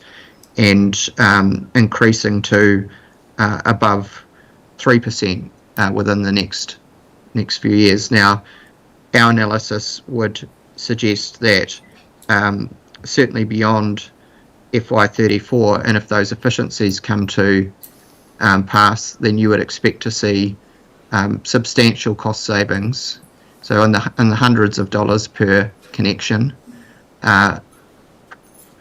from those combined water services organisations, provided they can achieve those economies of scale. But that's how we have measured or applied the concept of affordability here. Yep, thank you, Nick. So I have Deputy Mayor and then Councillor Boynton and then Councillor Dukes. Thank you, Mr. Chair, and good morning, Nick and Andrew. Thank you for being online and all the work that you've been doing with us. I'm just looking at page 163 of the agenda, which is the contents page for the consultation document.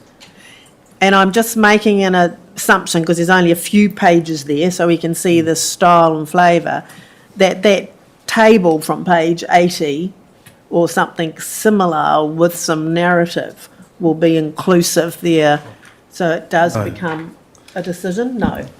Yeah, that's what I was going to ask. Yeah, I might just jump in here. The consultation question was about in-house or multi-council CCO. It wasn't about which partners you would have if you chose a multi-council CCO. So I don't think the table's very helpful. All right. It's been a bit of a distraction. It hasn't been included in the consultation document because it is about that question, in-house or multi-council. And I think primarily too, if I could just reflect on the table, essentially the differences between the two, and to talk about it a little bit earlier on, is largely to do with scale of population. So they're financial things that are to do with how much you can borrow and how many properties you can divide all your costs against your operational costs. So that's kind of the difference. And there are a number of other things that you might want to consider, and that was referenced as well as part of your deliberations, but that's a little bit further on down the track. Yeah. Just a supplement. So will we get to see this again before it goes out? No, this is the consultation document for approval. I wouldn't get distracted by the table. I would focus on the consultation document, and that it clearly reflects the information that the community might need in order to decide between an in-house model against a multi-council CCO model. Well, thank you. But the table is a public document now. Yes. Okay, Councillor Boynton. Kia ora, thank you for your report. My question just refers to page 113 and looking at the analysis of the costs per connection. and for the in-house delivery, West Bay and Plenty, Eastern Bay of Plenty. Now, it's got for option 1, in-house, $3,330, then it goes up to $3,330 for Eastern Bay of Plenty if we went that way, or Western Bay and Plenty, which is looking like the better option of $3,120. Now, is that the cost that connections or ratepayers will be paying per year over the next 10 years? Is that an increase of $3,000 and to pay for the local water done well? No, all it is, as Nick has said, is firstly it's an indicative number. It's a point in time based on a model. It is indicating generally an increase over time. That is, I guess, a predicted amount in 2034 that an average ratepayer would pay, or that ratepayer would pay. Supplementary, so given that the initial startup costs in terms of establishing the CCO or multi-CCO is going to be a large part of the front end, what will that cost? I mean, if that's the cheaper end, if you're getting to 3,030, what is going to be the initial increase per ratepayer? I know this is just a consultation about a report for us to go to consultation, but I mean, this is now on the public record, so I'm just trying to gain clarity so that our whānau, our communities understand how much the average cost per ratepayer is going to increase their costs per year for these models. Yeah, so again, some of that detail will be in the consultation document. At the moment, generally you pay about $2,000 per connection, so what it's indicating, it will go to about $3,000 over that 10-year period. Then you will start to see some of these benefits coming through. So you won't necessarily, it won't reduce, I don't think we'll go as boldly as saying that, but the extent of the increase beyond that period will start to level out.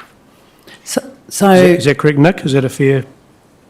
Yeah, so I mean, what your current LTP and what your sort of updated 10-year projections already show is your water rates per connection going from around $2,000 in this year, as David mentioned, and up towards around they get to $3,000 in around about FY31. So that's already baked in, if you like, into your current plans. What the analysis shows is that under the Water Services Organisation, or the CCO options, that rate of increase will be reduced. So it's not to say that prices will get cheaper. They won't, because of that investment that needs to be done, but they will be lower in relative terms compared to the standalone option. That's what that is conveying. Okay, thank you for that. So we have Councillor Dukes and then Councillor Isles. Thank you, Mr. Chair.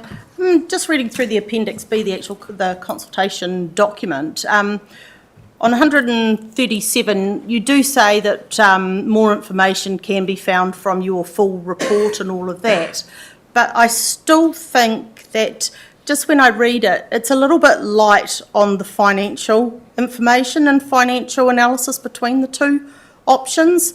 I just think we need to be putting a table or something in there, because not everybody wants to have to go and find the Martin Jenkins report. You talk about the connection price per, changes and all of that between the options, but I just think you need a little bit more financial beef in there for people to be able to make a decision. They need to know what the overall cost of this option or that option is, just a financial table if possible. Mr. Chairman, it's on page 141 and 149 for the standalone one. That's just talking about the per connection costs. I'm talking about the other costs that are actually involved, not just the per connection cost, which is what I said when I first spoke. I just don't think we have enough financial information in that consultation document. So, but there may be some rationale behind that. No, we can look at that. If you think it's light in that area, we'll have another look at it. Thank you. Okay, Councillor Riles. Thank you, Chair. Just following on from Councillor Dukes and Councillor Boynton, I'm just looking at those figures that really, the 3,000 odd, you're looking at the communities that do not have reticulated sewage connections, for example. Potable water, even the stormwater will vary a lot in those more isolated or smaller communities. So I think, again, the consultation document, that has to be well and truly made clear, because again, ratepayers are going to look at that figure and what they're already paying for rates to think it's right out of kilter. Councillor O'Brien. Yeah, just on page 118, down in that table, confidence in delivery, establishment and ongoing management. If you look across at the Eastern Bay, limited confidence that in the Eastern Bay a plenty joint arrangement will emerge in the short term, and down the bottom under risks, unlikely to be a feasible option, as other councils are understood prefer single council options. Does that really mean that the only CCO we'll have is the Western Bay one? Because it really, do we need to clarify whether Rotorua, Kawerau and Opotiki are interested in being a CCO with us? Do we need to clarify that first? Because otherwise we don't have an option, barring Western Bay. So first of all, the table is Martin Jenkins' assessment of each of them. So that's the first thing. And the second thing is there's still a lot of water to go under the bridge in terms of defining who partners might be. You're absolutely right. I think the way it plays out in my head is that once council's made a decision, if council makes a decision, to go with a multi-council CCO, then at that point you'd be starting to explore actually which partners would be most appropriate. And also there's still quite a bit of movement going on with the other groupings. So Tauranga Western Bay are moving at a different pace to some other councils, so that'll be new information that comes through as well. So I think even though the timeframes are short, we'll need to move at pace to stick with them, but there is some, first of all, a decision needs to be made on, is it a multi-council CCO or not, and then if it is, actually which would be some initial partners in that venture.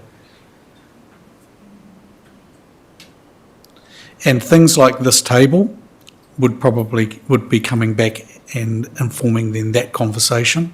And there's a variety of other things that you'd probably be considering in your prioritisation matrix. This one does tend to focus predominantly on the financial ones with a few others, but there are some other non-financial ones not on this table that I'd probably include.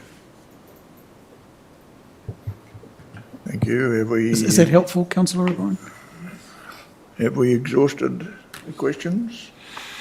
We can go to the recommendations, which are on page 72 of our agenda, and I'll read them out. 1, that the local water done well options for future water delivery report be received, and 2, that the Infrastructure and Planning Committee approves 2 options for public consultation regarding the future water service delivery model, including indicating a preferred option. The options are a multi-council council-controlled organisation, CCO, is the preferred option, and second option is an internal council business unit. 3, that the Infrastructure and Planning Committee approves the draft consultation document, Appendix B, and delegates authority for a final approval to the Chief Executive should any further refinements be required. And 4, that the Infrastructure and Planning Committee notes that the formal construction is scheduled to take place, formal consultation is scheduled to take place from 17 April to 18 May 2025, followed by hearings on 5th June 2025. So do I have a mover and a seconder for those? Councillor Boynton moves, Councillor Duke second. Any debate? Mayor Luca and then Councillor Isles. A few comments. Whilst I understand that we're really just putting out there the decision to be made. I think I turned it off. Okay, the decision to be made is between an internal business unit and a multi-council CCO. But it's critical that the information that we put out there is sufficiently objective that people can actually make a decision. So when you had the light green and the blue, although it's not going to be in the document, it's public information already, and I think that it is somewhat disingenuous in what it tries to portray, or what it's portraying. The differences in costs between 3,000 and 3,300 in another 10 years, with all those built-in assumptions and all the uncertainties involved in doing financial modelling, are essentially equivalent.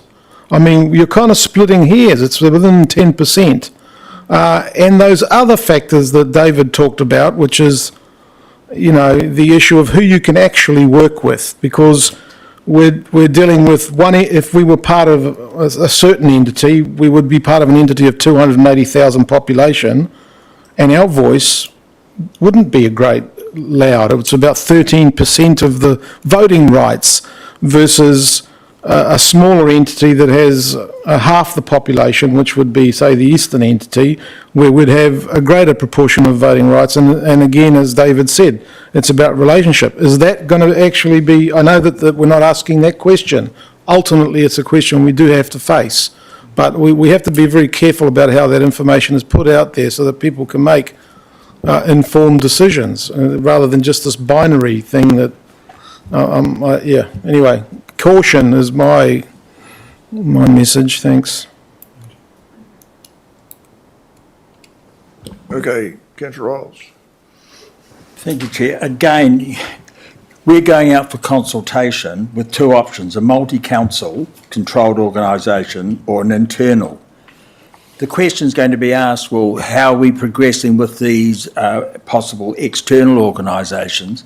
We've got less than 4 months before we've got to commit to something on September the 3rd or whatever it is. To me, it's too pie in the sky. How do we, or what sort of certainty can we give ratepayers with their concerns over the multi-council? We haven't got a partner at this stage. We're still assuming that we would have a partner in a multi-council controlled organisation, as opposed to an internal business unit. So I'm just a little bit, yeah, it's true. Perhaps the CE can respond. Yeah, I hope you can. I note your concerns, because it is a short time frame, but it would be disingenuous to the process to bring papers and workshops to council about choosing partners when they still haven't made a decision about whether it's multi-council or in-house. And you know, that sort of stuff then becomes subject to judicial review. So I hope that sort of helps you understand that in terms of managing the administration, managing a safe, legally safe process for council. Some decisions need to be made before they're interfered with in terms of other information about a subsequent decision coming forward. Yeah, I appreciate that. And I mean, we were asked at an earlier meeting what our preferred option was. And again, I think unanimously we did agree that that combined council would be the preferred option. But it just worries me that we're going out to consultation. We've still got, as you already outlined, a lot of work to be done. And we don't want to predetermine a decision, so we are thinking about that, but trying to make sure that we're going as quick as possible. Okay. I think what Councillor Isles is getting at is we need to tell the full story, I think, of both options so that people can understand that rather than looking at graphs and stuff. I do, but again, we can't tell that full story at this point in time, can we? Well, we can tell what our thinking is in the progress. We can't actually nail it down until we get there. Well, Mayor Luca. yeah, I mean, partner A and partner B, I might say, rather than be partner with either A or B, I'd rather be on my own. It sort of depends on who the partners are. That's kind of critical, and that's not going to be visible to people, if you know what I mean. I'd rather partner with none of them, or depends on the, on, Bit of a free fall. Yeah. Can we get some order to the, we get some order to the debate? Okay, councillor Dennis. Thank you. I think it's, we're stuck really, because if we go the single option of internal, it's roughly the same cost as if we go to multi. But to me, there's two issues here, is that when Three Waters was first proposed by Labor, we had brought in a speaker from Western Districts. I think it was a mayor of Hamilton, Waikato District Council, Waikato District Council. And they talked about how they had set up a water care group sitting in underneath the Auckland Water Care Group. And they were amazed at how much money they saved by better buying ability and the better use of being able to share costs for the technical experts. And so I can see from that, and like their savings were huge.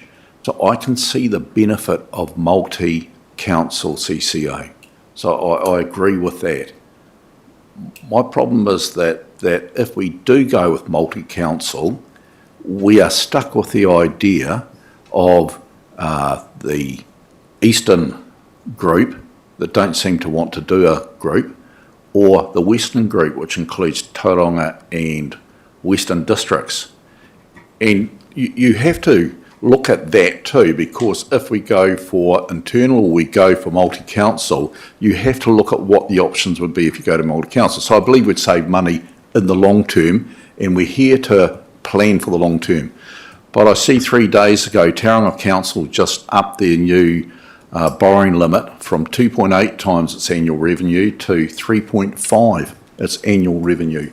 And so, although it shouldn't be a discussion at the moment which councils we're going to, it is, because if you go through the regional transport meeting, which our council's been part of in the past, we've been the bridesmaid at every decision. We've just sat in the background and quietly been overrun by Western Districts, Tauranga, Rotorua and all that. And in the last round, we actually got no money. Well, neither did Rotorua. It all went to there. So I'm concerned by councils that have huge say, I'm not going to say that, but huge say in some of the decisions, and the lesser councils like ourselves get run over. So although that's a discussion for later on, it does play the part in whether we go internal or multi-council CCA. But I would agree with receiving this report, and I agree with the what we're going to do is go out for consultation. But I'm a bit conflicted about the whole thing, because I don't think there's any clear winners of which way we should go. But I think whichever way we go, we could get hammered if we make the wrong decision. Thank you. What I'm hearing around the table is that as part of the deliberations, council would like to have more information about the pros and cons of what multi-council groupings there might be. So I think what we'll do is we'll schedule that as part of the deliberations, so that you are making an informed decision about multi-council CCO, understanding actually some of the pros and cons generally about what they might look like between those two groupings that we've been talking to. Does that sound all right? So I have, I guess, can I, so we'll just Councillor Boynton and then Deputy Mayor. Just clarifying, this is debate? Okay. I guess for me, this is really a question in terms of our ability to lead as a council. Our leadership strengthens our relationships. Our ability to champion our district, to be able to know that we have a strong relationships with those who we intend to form a multi-CCO with, is something that should be happening now, and not intentionally, but our relationships or existing relationships that we have, and our ability to be able to champion our district and champion whatever option that it is going to take, but also to champion our communities in the way that we consult with them, giving them the benefit of the doubt, the clear facts of what could be in store, and also the respect that we go out with this consultation document to allow them to have feedback on which option they want to choose, but also the respect for those who we intend to have a relationship with. And I think that to me is critical. We can think about, what this might happen, and I've been one of those, this is the bad side of it, but we have to get to a point, or have that point, that as a council, it's our leadership, it's our ability to champion our district, it's our ability to utilise the relationships that we have with those particular councillors and those particular councils and mayors, to lead into whatever that organisation looks like. Part of that leadership will be clarifying the statement of intent of those multiple CCOs, because that is where we have direct part of the design of how our interests as a district is looked after. So there are the opportunities that we have in front of us, how we champion it, how we look after our communities, and especially how we lead is going to be really important. So I support the consultation document. Thank you. Thank you, Deputy Mayor. Yeah, thank you, Mr. Chair. Look, I think we just need to backpedal. We've been flicking this for the last 3 years, so our level of knowledge of how everything has come about is much more than the great wider public. And we kicked back the 4 entities pretty quickly, when that was proposed. And then after that, when we started doing more analysis, we realised we are actually in the doo-doos as far as our water infrastructure goes. So, but I just think we just need to stay a little bit calm. Today's report is about a decision, about the 2 decisions about going to consultation with. 2 months ago, when we were really starting to get to the nitty-gritty, all councils wanted to go independently. And as the time constraints come on and the more information has come to hand, everyone's had all these professional analysis done, the reality has come home now. And who knows, once the decision comes back between the public and ourselves, what path we're going to go down, it could be a whole top of North Island entity gets proposed. So everyone is changing as more information and forecasts are coming to hand. So I just kind of think we just need to, inform our public, our residents the best that we can with our documentation, but they are not going to be able to understand all the intricacies that we've been able to ask questions and push back on. Thank you. Councillor Tangos. Thank you. Yeah, I really want to support what the Deputy Mayor just said. I think it's really important. And just remembering, that's right, we're not here to make a decision. We're here to look at how we can provide our communities with the best information that we can, so that they're able to have a meaningful say in the decision that we will make further down the track. So focusing on the consultation, I think staff are in a difficult position because it's complex stuff and there's a lot there to communicate and to consider. And so the question of how to make a document which is really easy to find your way around and really readable is a challenge. I do think there's a couple of things we could do. I think the language could be a bit more readable. We tend to use kind of council bureaucracies a little bit in our communications, and I think we could just make the language a little bit more kind of ordinary for people. And the other thing is that most people won't read the whole document. Some people will, they'll scrutinise it and digest it all, but a lot of people will just skip around, and I think we have to make it really easy for people to get to the nub of the matter in an easy way, with maybe a summary or something at the top that just kind of allows people to get to the heart of it fairly quickly, because that's what most people will do. And maybe it's about bringing the comparison of the pros and cons together, because they're kind of in different places. So I quite like the idea of a table, even though it simplifies things a bit, but it just puts it in one place, so people can just go there and they go, oh yeah, they can, at a glance, they can kind of see, and then there's further information to back it up that talks about the assumptions and all those kinds of things. So those are a couple of things I would say. And I think the other thing is, there's been a point that the costs are the same between the two options, but they're not the same. There's, what we've been told, there's a small difference at year 10, but the big gains are after that. And I think we need to make that really clear to people. That because 10 years, I mean, I've been here 10 years, we're talking about decisions for future councils and future ratepayers. So I think, making that really clear is important. The last thing I'll say is that I think that the Chief Executive is right, that when we come back for deliberation, having heard from the community, we need to have that further information. And I think one of the things, and Councillor Boynton touched on it, was this question of how we as a smaller council, presumably, depending on what the grouping looks like, how we do make sure that we're treated fairly and equitably.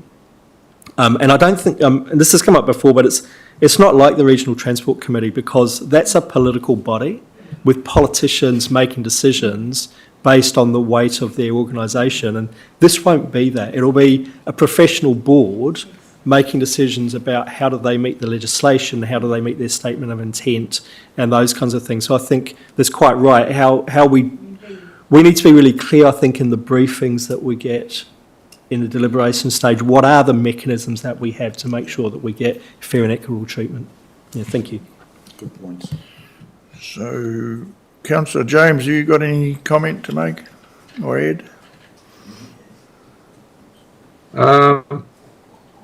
No, not really. I tend to agree with what Councillor Tanzos was just saying then, and it's a big unknown. So without getting more info on that, it does make it a difficult decision. But it would be quite good to get some feedback from the community after our consultation documents come out. The biggest discussion's about to come later in the year, I think.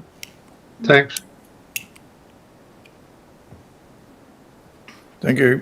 So, Mr. Chair. Mayor Luca wants to say something, but meeting protocol has stated that we should only speak once in debate. Just bearing that in mind, I'll allow it at this stage. Well, thank you, Mr. Chair. All I wanted to do was clarify what I was trying to say before, which was questioning the merits of going out, because this is about the consultation document, right, the shape that it has. So whether going out with just a simple binary without putting some of that, who the partners are around it, the value that really has, which is really what you were trying to say, I think, as well. Thank you, Mr. Chair. So, Councillor Boynton, as the mover, you have a right of reply if you wish. Oh, kia ora koutou. Firstly, I'd obviously like to acknowledge the work that has gone into being able to put this report and the consultation draft together. I also want to acknowledge the Why It Matters campaign. That has been seen across social media, and it's done really, really well. I think, I don't know if it's actually informing them about what's happening, but what the feedback is on that is that people have enjoyed actually knowing and seeing what is happening, where their water comes from, who are the people who are part of it. And I think that's really a strong part of building that relationship and connection to our community, and a way of ensuring that when they receive that consultation document, they can somehow link it to that campaign, that Why It Matters campaign. And just to acknowledge what everybody has pointed out, I believe that the looking ahead, as Councillor Chinchas has suggested, in what are our mechanisms as a council to ensure that we champion and lead the needs that we have identified in setting up, if we do set up, that option that the community supports, and that we need to be looking ahead and investigating that. But yes, once again, just want to emphasise our ability to lead, look after our communities, communicate with them, and ensure that we have strong relationships with our other councils and wider region. I support the document. Kia ora.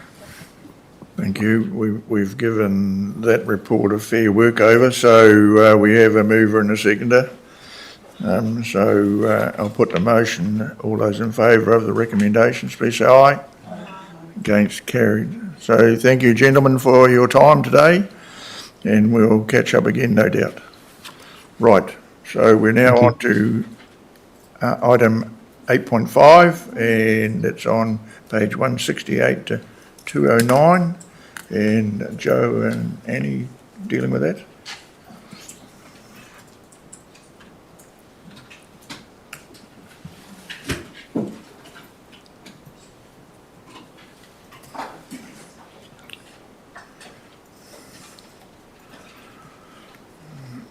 Floor is yours. Thank you, Chair. Today we have brought forward the paper relating to decision to take our speed reductions through to public consultation. As you'll appreciate, this has been a bit of an ongoing matter for several years now, with various changes to legislation, but we're hoping that this might be getting us close to a point where we can get some conclusions. I'm going to take the report as read, but I will make a couple of key points around it. So one thing to note is that speed management and the current speed setting rule is currently under judicial review, with councils opposing some of the decision-making processes that have informed it. So there is potential that there will be further changes to how we set speed limits as a result of this. By and large, the decisions we're putting to go to consultation shouldn't be affected by any future changes in legislation, but there is that risk. So I guess the paper today is talking to three main points. Firstly is just to inform around the reversal of some school speed limits that were put in place under the old rule. So that's affecting Te Maui School and Waimana School, where those schools have a current 30-kilometre speed limit. Under new legislation, they need to be changed to a variable 30-50, and they are essentially need to be in place before 1st of July. The other point we're bringing forward today is the decision to take to consultation some discretionary speed limit changes. So these are ones where staff have seen merit in changing speed limits to either align with safety or to reflect the changing environment of those speed limits. Obviously, as land use changes, sometimes we need to adjust our speeds to suit. And the third point is to bring forward to you the requirements under the legislation to put in place variable speed limits around all of our schools. And so that just provides that detail around what the legislation requires from us. There's no plans to take that out to consultation at this stage, but once we get a little bit closer to the time, we will need to go and do an information, public information sort of package so that people are aware of those changes and understand why we're making them. But I guess really the real focus for today is on the decision to take some of those discretionary speed limits out to consultation, which we plan to do essentially from the end of April through May. But otherwise, I'll leave the report as read. Apologies, yeah. And one further update to the report is we have had confirmation from NZTA that they will co-fund the changes to our variable speed limits as well as the speed limit reversals.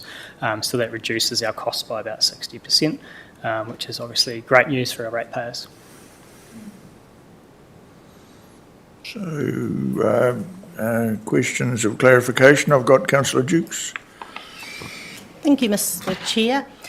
So just on page 172, which is the table 2, in the Hopi Road, and you've got it there that the current is 100 and underneath it the brackets temp, so I know where you mean where it starts from temp, but I actually thought that the current was 80 and the temp was 60, so I've obviously got that wrong somewhere. No, apologies, that is an error in the report. You're completely correct. Oh, good. Okay, because I sort of thought, because I remember from years ago that, you know, making that decision that the whole road was 80. So I thought, oh, maybe not all of it. And my other question was, and taking a little bit of liberty here, if the chair might allow it, just given our presentation from this morning about the West End Road, it's great to see that we're going out for consultation to change that to 30, but I was wondering, and like I said, taking liberties, is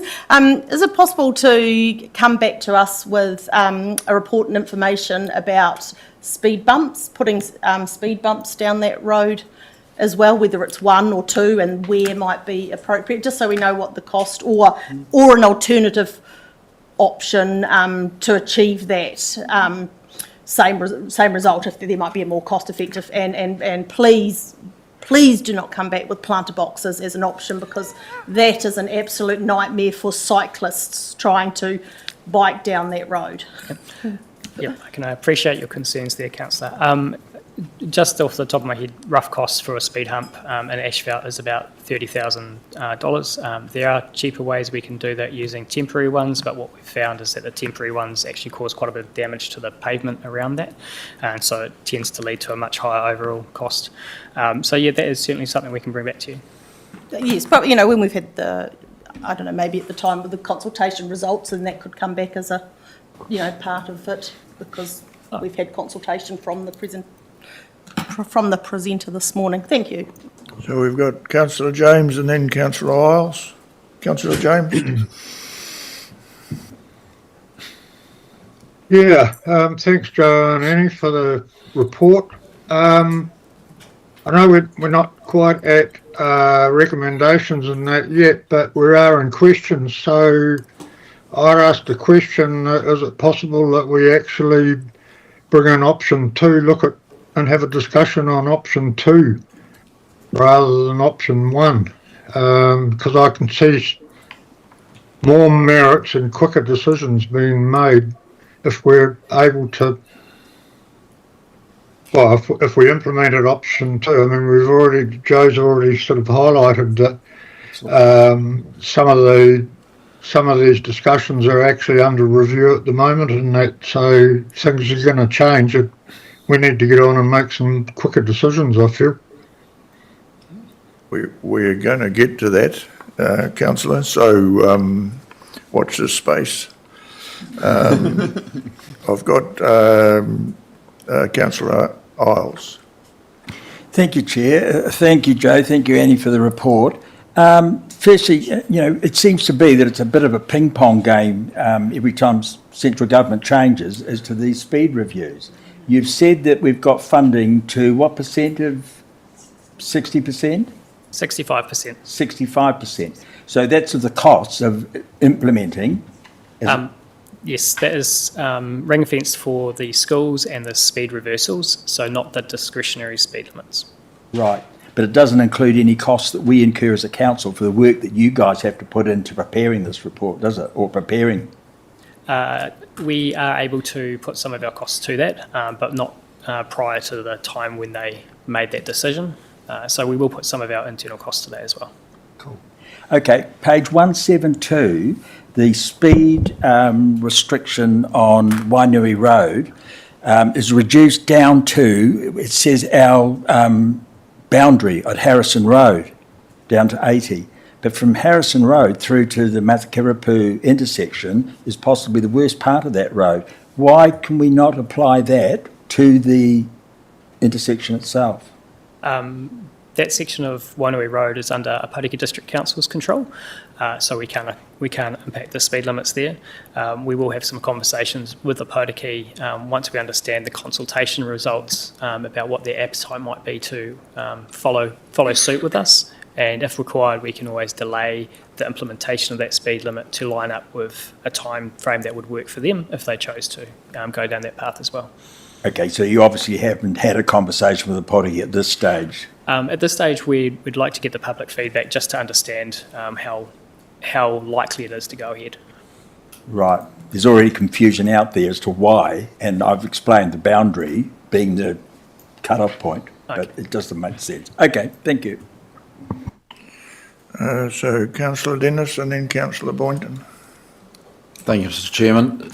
Can I just go back to the one that Councillor Jeeks brought up, because I agree with what she's saying. So if the current speed limit is 80 and it's temporary 60, what's the proposed speed limit?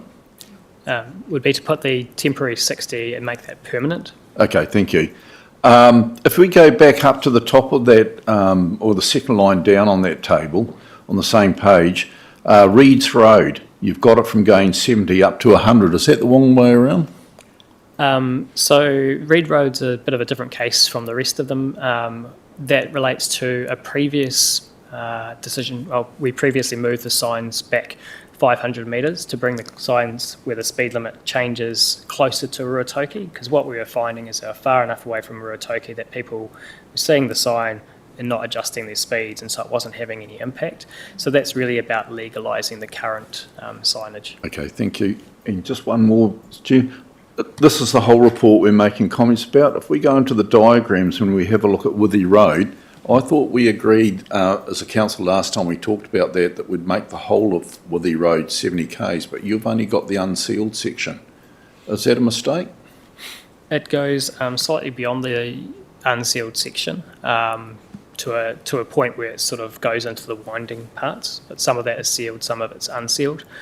We can bring it further back if that's desirable. It's just from an effectiveness point of view, obviously you want to target the zones where it's the where you really want the speed limit changed the most. So putting a 70k speed limit on a straight section of road might not get the same impact, but we're happy to adjust that. I think as well, extending our consultation with wider areas gives us the ability to chop them down later as well, so we can actually shorten them, whereas if we have them too short to start with, then we lose that capability under the rule. So we will extend that for you. Thank you. Councillor Boynton.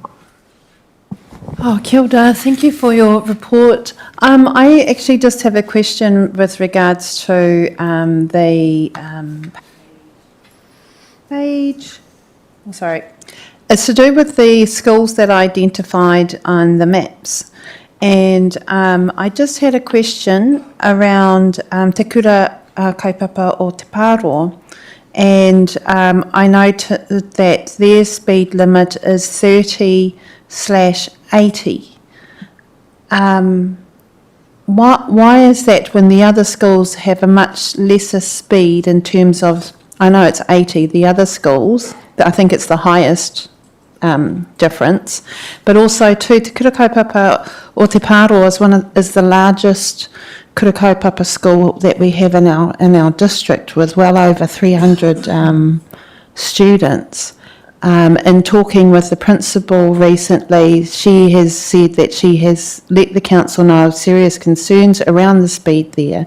So I'm just wanting to know, why is there no change of speed for this school?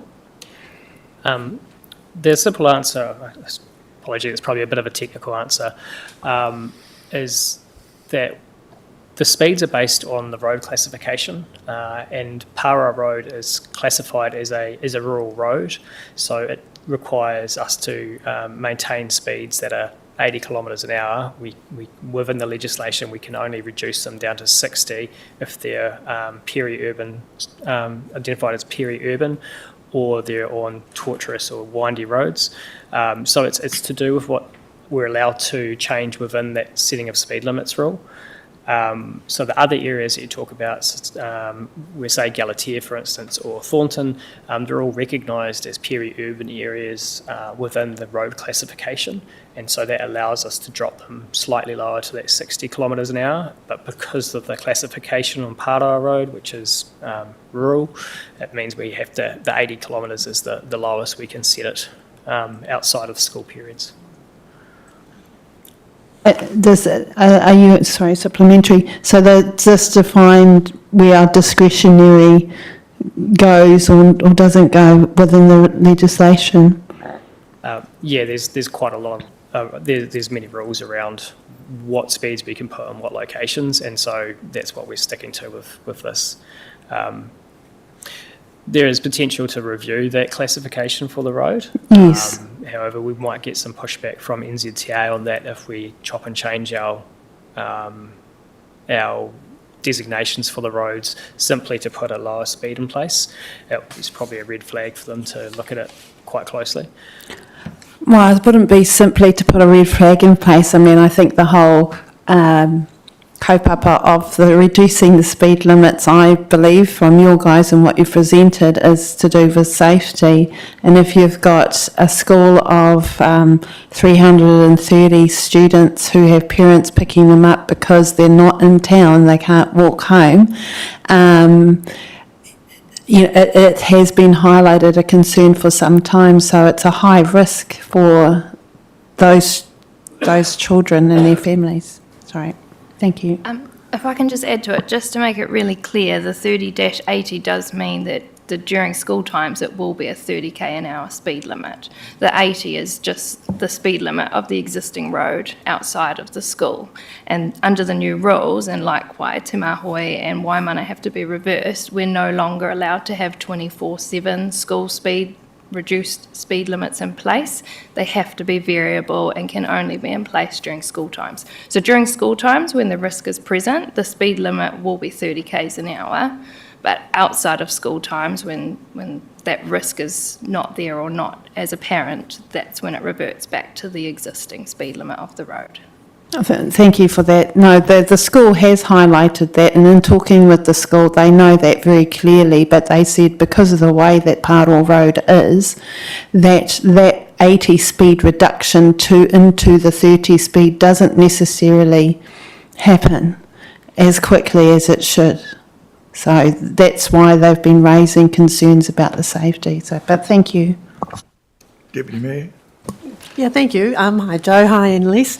I'm just on table 1 and Thornton Road between East Bank and West Bank. Good to see that speed change is going to go from 100 to 70 because of that dodgy right-hand turn into East Bank Road. I know this is about speed. Are we putting any other mitigation in there on that corner for the right-hand turn? We will undertake to have a look at what else we can do in that location. We haven't specifically looked at it yet. There are certainly some suggestions that some improved signage could be useful there. Otherwise, we're a little bit constrained because of the bridge and the tight space to work within. What we are looking at is with that speed limit is to actually use electronic signs there, potentially radar activated, so they activate when vehicles are present. But we just need to work through what the cost implications are for that at this stage.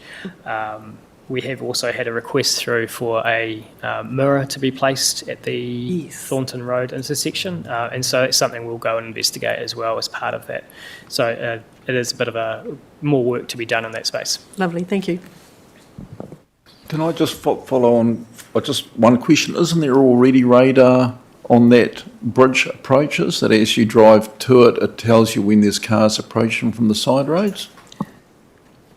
There were, but one of the signs has been stolen and the other sign hasn't been working for quite some time. So this would be to improve what used to be there and bring it up to current day standards. Okay, so exhausted those questions. Look, what I'd like to propose with your permission or approval, councillors, is that those line items in table 1 and 2, we don't debate them line by line now, but delegate that to the small subcommittee that we're thinking about, which was raised by Councillor James in option 2. So if that's possible to do that, would be good. So what we've got is recommendations on page 168, and what I'd like to do is have 1, 2 and 3 as one, and then we really need to discuss the several options you've given in the paper there, which we should just go over and agree or disagree to which one we want to have. So does that make sense to everybody? So without further ado, the recommendations, as I say on page 168, are 1, that the 2025 speed limit setting consultation approval report be received, and 2, that the Infrastructure and Planning Committee notes that the current reduced speed limits at Timahoe School and Waimana School will be transitioned to variable school speed limits before 1 May 2025 in compliance with mandatory legislative school speed limit requirements, and 3, that the Infrastructure and Planning Committee notes that the new variable school speed limits will be implemented by 1 July 2026 in accordance with legislative requirements with funding allocated from existing budgets. And I understand funding from Waka Kotahi, is that correct? So do I have a mover and a seconder for those 3? So Councillor Isles and Councillor Rangiaho second. So do we have any debate on that? I'll put those recommendations. All those in favour, please say aye. Aye. Against, carried. So, in your report you have 3 options. Approve the speed limit recommended option setting. Then we have request modification to consultation document. Final approval to subcommittee of 3, we think probably 5. And 3, delay decision, and 4 is implement only changes required by the rule, do not undertake consultation. So I think, do we do a show of hands if I just call out each option as to where we want to go, or somebody want to move an option now? 173 here. Option 1 to 4.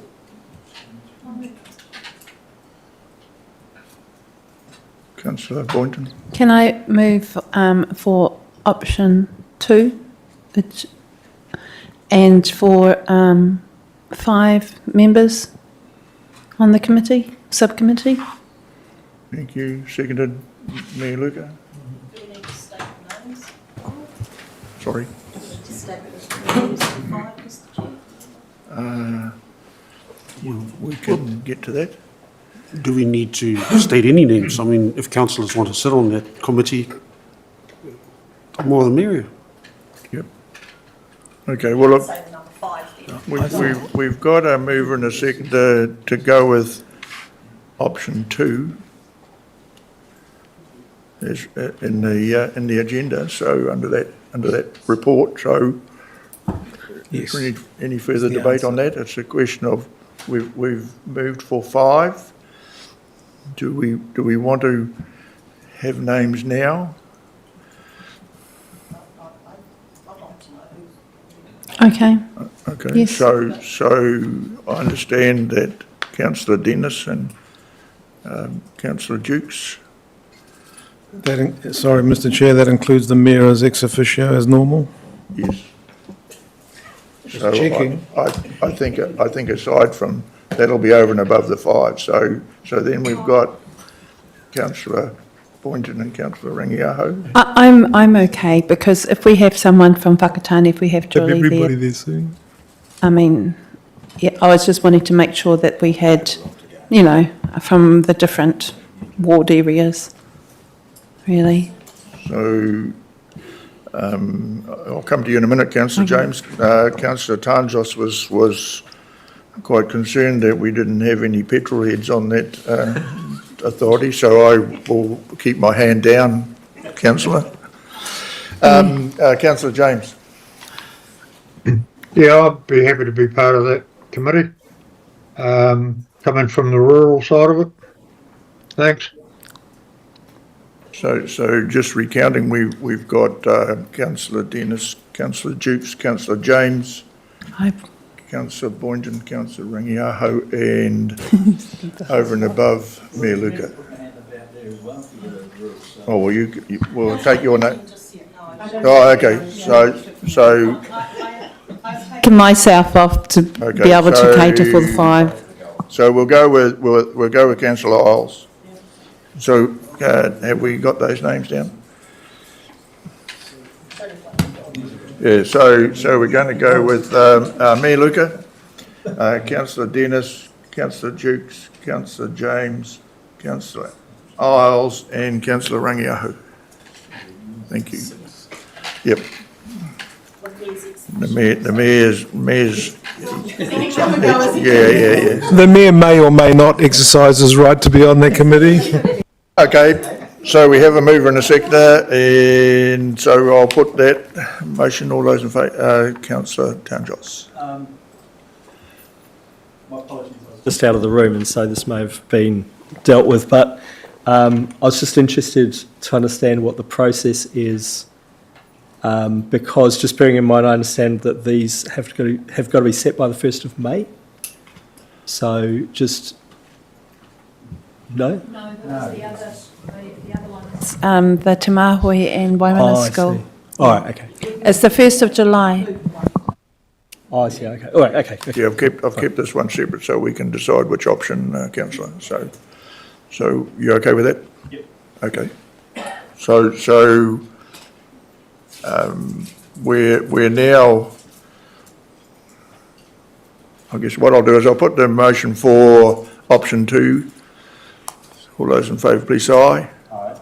Against, carried. So what item or recommendation 4 will now read is that the Infrastructure and Planning Committee approves proceeding to public consultation on all proposed speed limits as per option 2. Does that sound delegated to the committee of?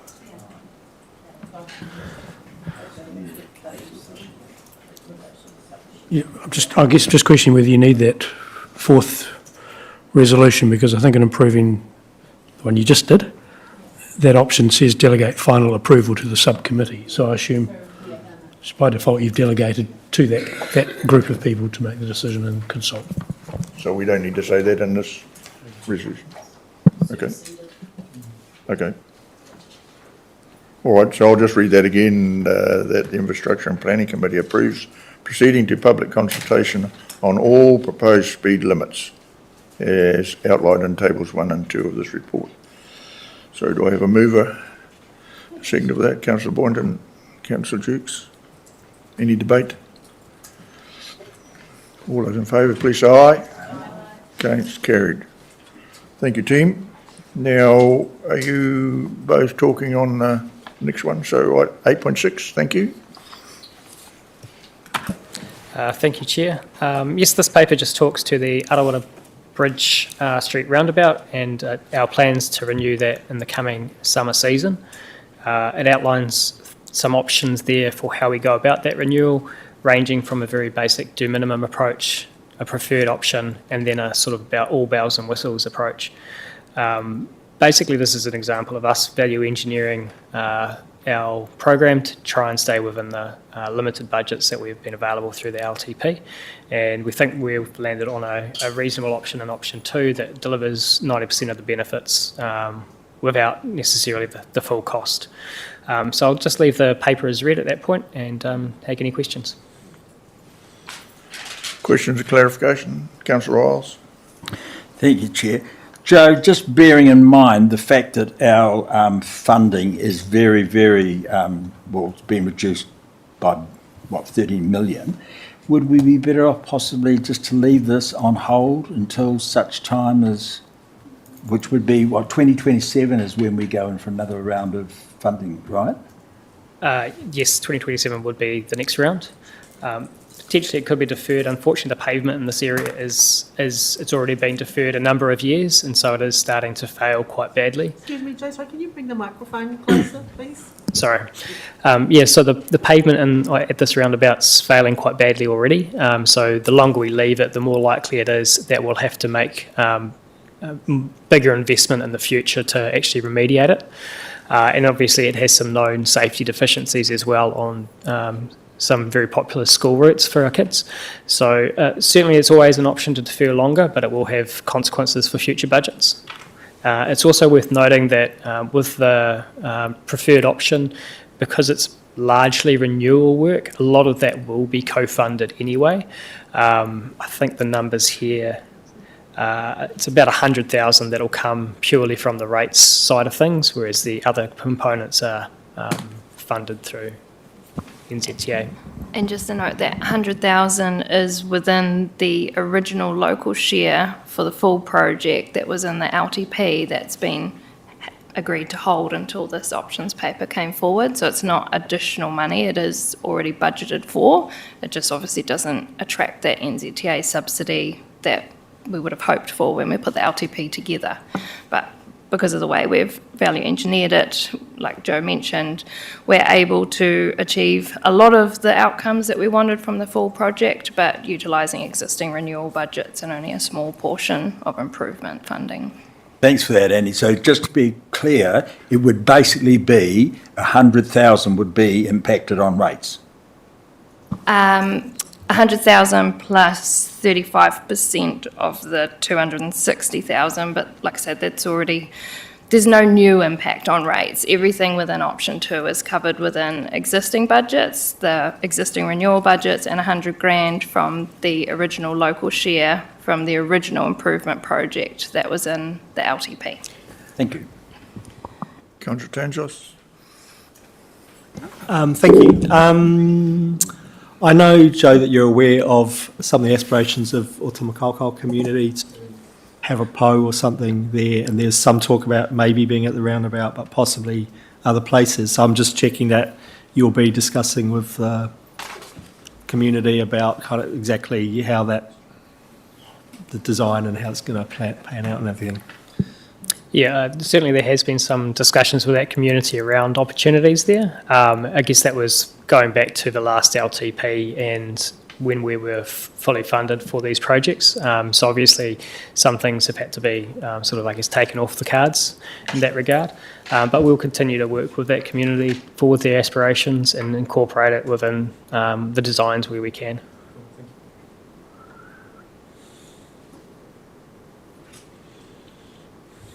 Any further question or clarification?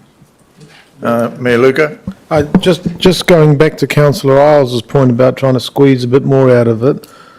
When pavement fails and it starts to crack, can you not just fill that with tar and squeeze a bit more out of it that way? Because it cracks, water gets in, then you got a major problem.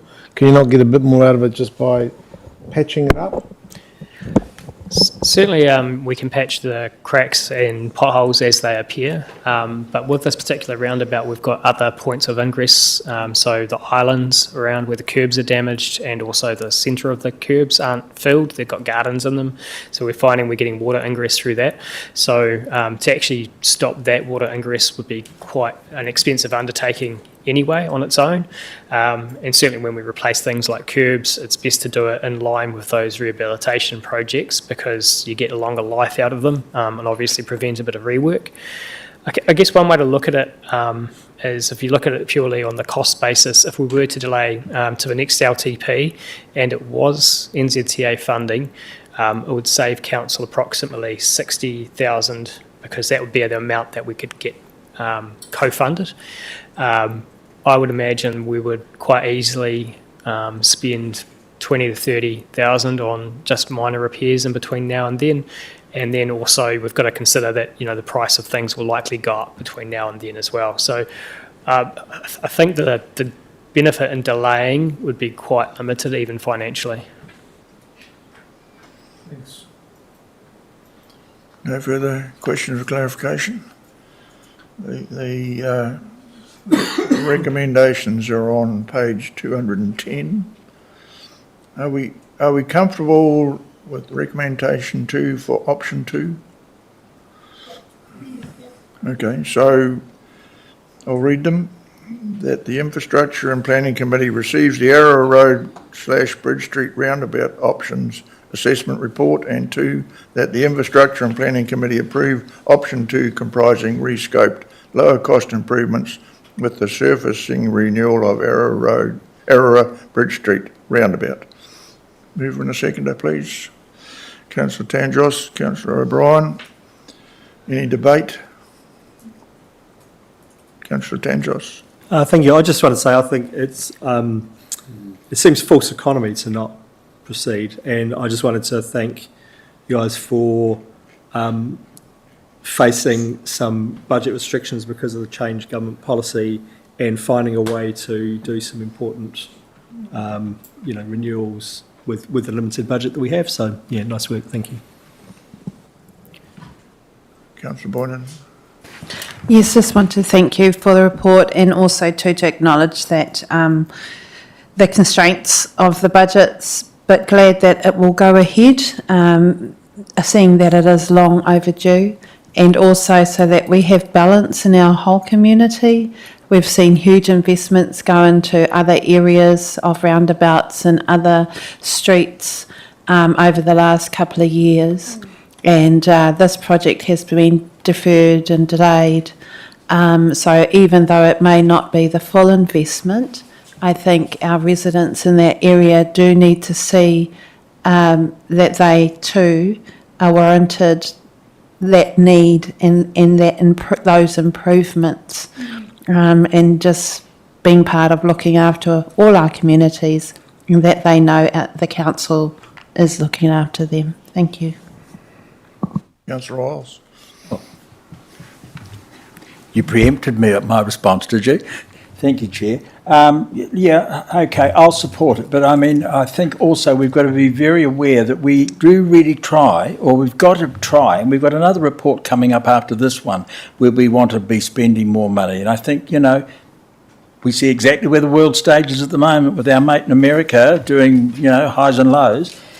We've just really got to, keep the finger on the pulse of spend and try and keep the spend down. So I'm not saying eliminate, but I am saying if we can defer, let us defer until hopefully we can get our teeth into some more of the NZTA funding in 2027. So, it's just my cautionary response to this.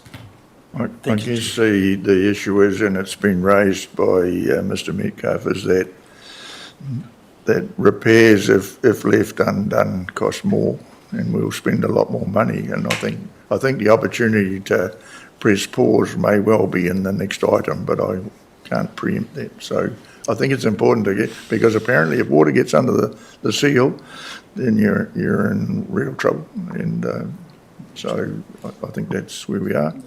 So any further debate? If not, I'll put the motion. Okay. Councillor Ringo, sorry. So I used to live up Cleary Ave, and yeah, there was a lot of trouble around that roundabout. So it's really great to see the options put forward, and I would support that because it took those army trucks to come and get us out of Cleary Ave. So yeah, and full support of the option put forward. And once again, the budget has been it's already allocated inside of there. So in full support of that. Yeah. Right. So I'll put the motion. All those in favour, please say aye. Aye. Against, carried. Thank you. So your turn again next, 8.7. Before you start, I'm just wondering, because we've got a similar thing here with the options and the recommendations. Is it possible that we have all the options in the recommendations so that we can actually move one or the other? Is that an option?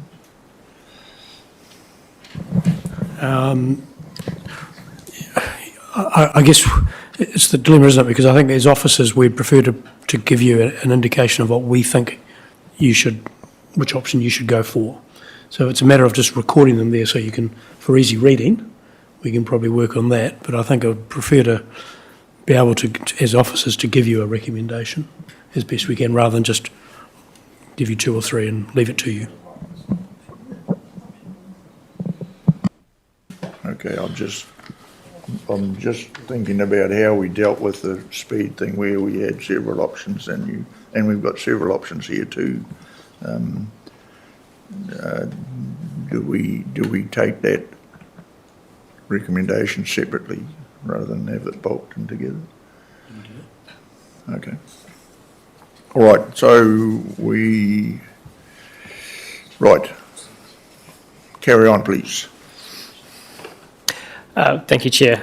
So the third paper here addresses the Goulstone Road crossing points where we've had requests from Whakatane High School to improve the connection between the high school and their other facilities on the opposite side of Goulstone Road, where their horticulture block is and their hockey turfs. We've brought forward a number of options ranging from doing nothing through to full-blown concrete speed tables to reduce speeds through that area and protect those students. The preferred option we've brought forward is to install one speed platform at the Whakatane High School to address where the major crossing point is and the requests from the high school. There is also the option there of installing the 2. One would be towards the end of Goulstone Road and the roundabout at Gorge Road, where we have the connection through to Ahopi and Omoklara, where we have a shared cycle path and you do get a lot of students crossing as well as a lot of use from the athletics club. So I'll take the report as read and take any questions. Right, question or clarification? There being none, got everybody? So Councillor Riles. Again, thanks, Joe. Thanks, Anne. I don't recall reading anywhere in this report where there had been any injuries or major incidences on that stretch of road. We don't have a high crash record there. Certainly we haven't seen a pedestrian serious or fatal injury at that location. The problem we do have with obviously pedestrian injuries is quite often there'll be no sign of the danger in the crash records until someone dies or is seriously injured. It's the problem with road safety is that some of those accidents are very low frequency. Don't happen very often, but when they do happen, obviously they have major consequences. Deputy Mayor. Hi, thank you. I'm just on page 225 on the financial considerations. So I just wanted to clarify that we were holding 87,000 because it was going to be co-funded with NZTA, but now they haven't funded that at all. So now we're up for the whole lot. So the original project was 251,000, of which the 87,000 is the local share that we were holding until this decision had been made. And so the 87,000 was always going to be local share. It just had the intention that we'd be able to do the full hog project at 250,000 and that would be co-funded. Because that co-funding hasn't come through, we've again looked at options of how we could still achieve some of the outcomes that the original project wanted whilst not spending more local share than what we intended to. But any funding spent on this project will not attract any NZTA funding. It'll be 100% local share. Which we already have allocated. To do just the one across the road? Well, we had allocated to this project, which was originally the full hog option, but it's on hold until we make the decision. So, yeah, the money's been allocated for this project. We just need to determine what the scope of that project is. Thank you. Mayor Luca. You said that you've responded to a request from the high school. They just, put a request in writing to you and it gets on a list, does it? Is that it?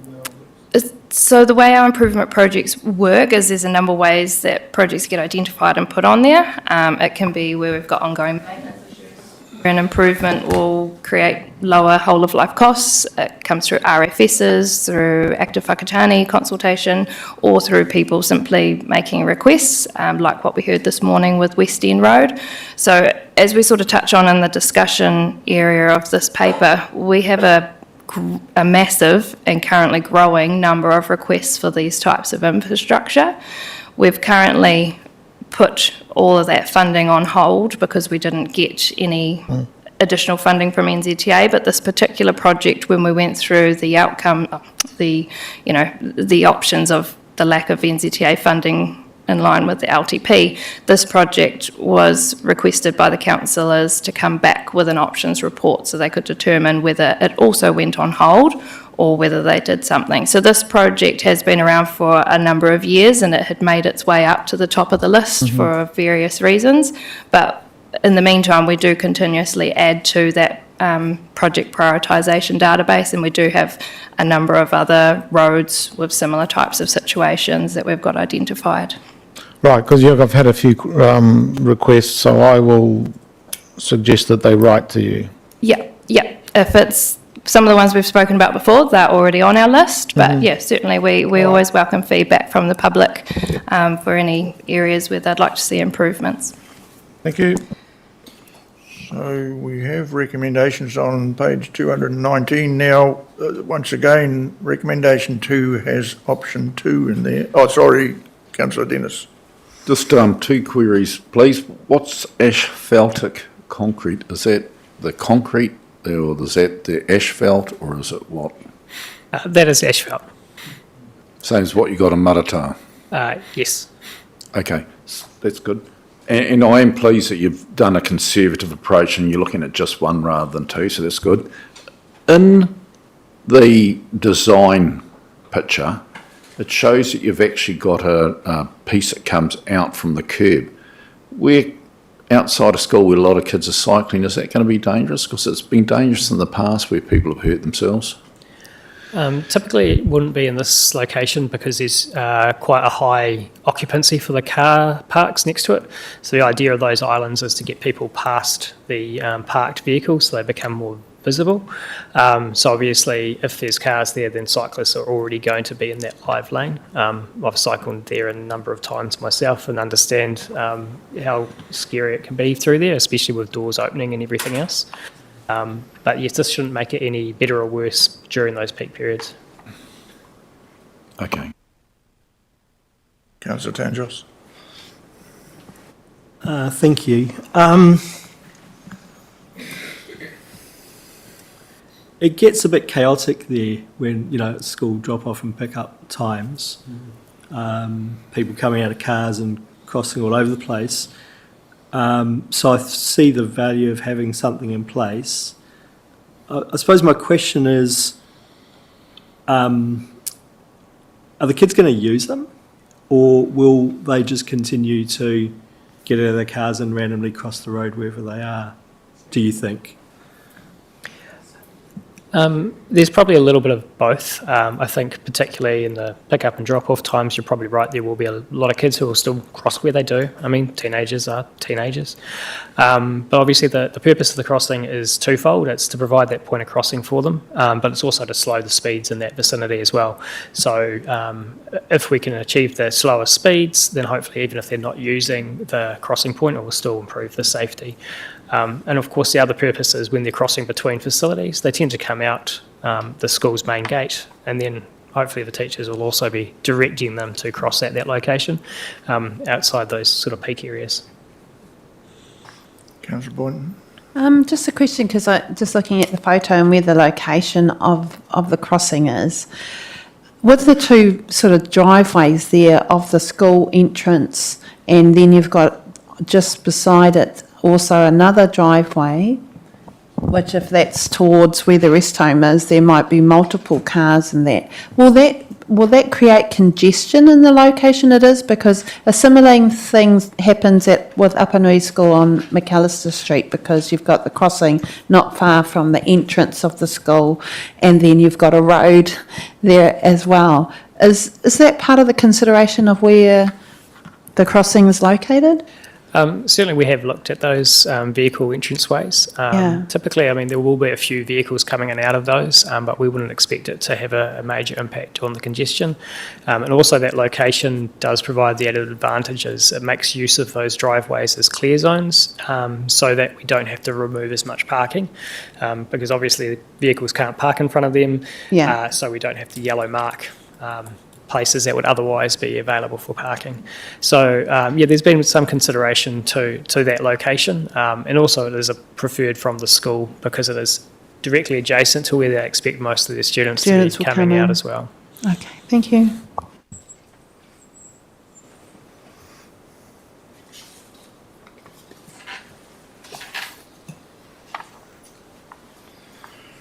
Right. So, what's the feeling about option 2? Or do you want to go with another option to do nothing?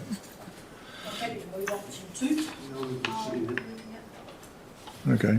Well, if that's the case, what we'll do is I'll read out the recommendations, page 219. We'll do them both. That the Infrastructure and Planning Committee receives the Goulstone Road raised pedestrian crossings options assessment report, and 2, that the Infrastructure and Planning Committee approves option 2, do minimum, construct Wakatani High School asphalt platform only. So I have Councillor Dukes move, Councillor O'Brien second. Any debate? Councillor Isles.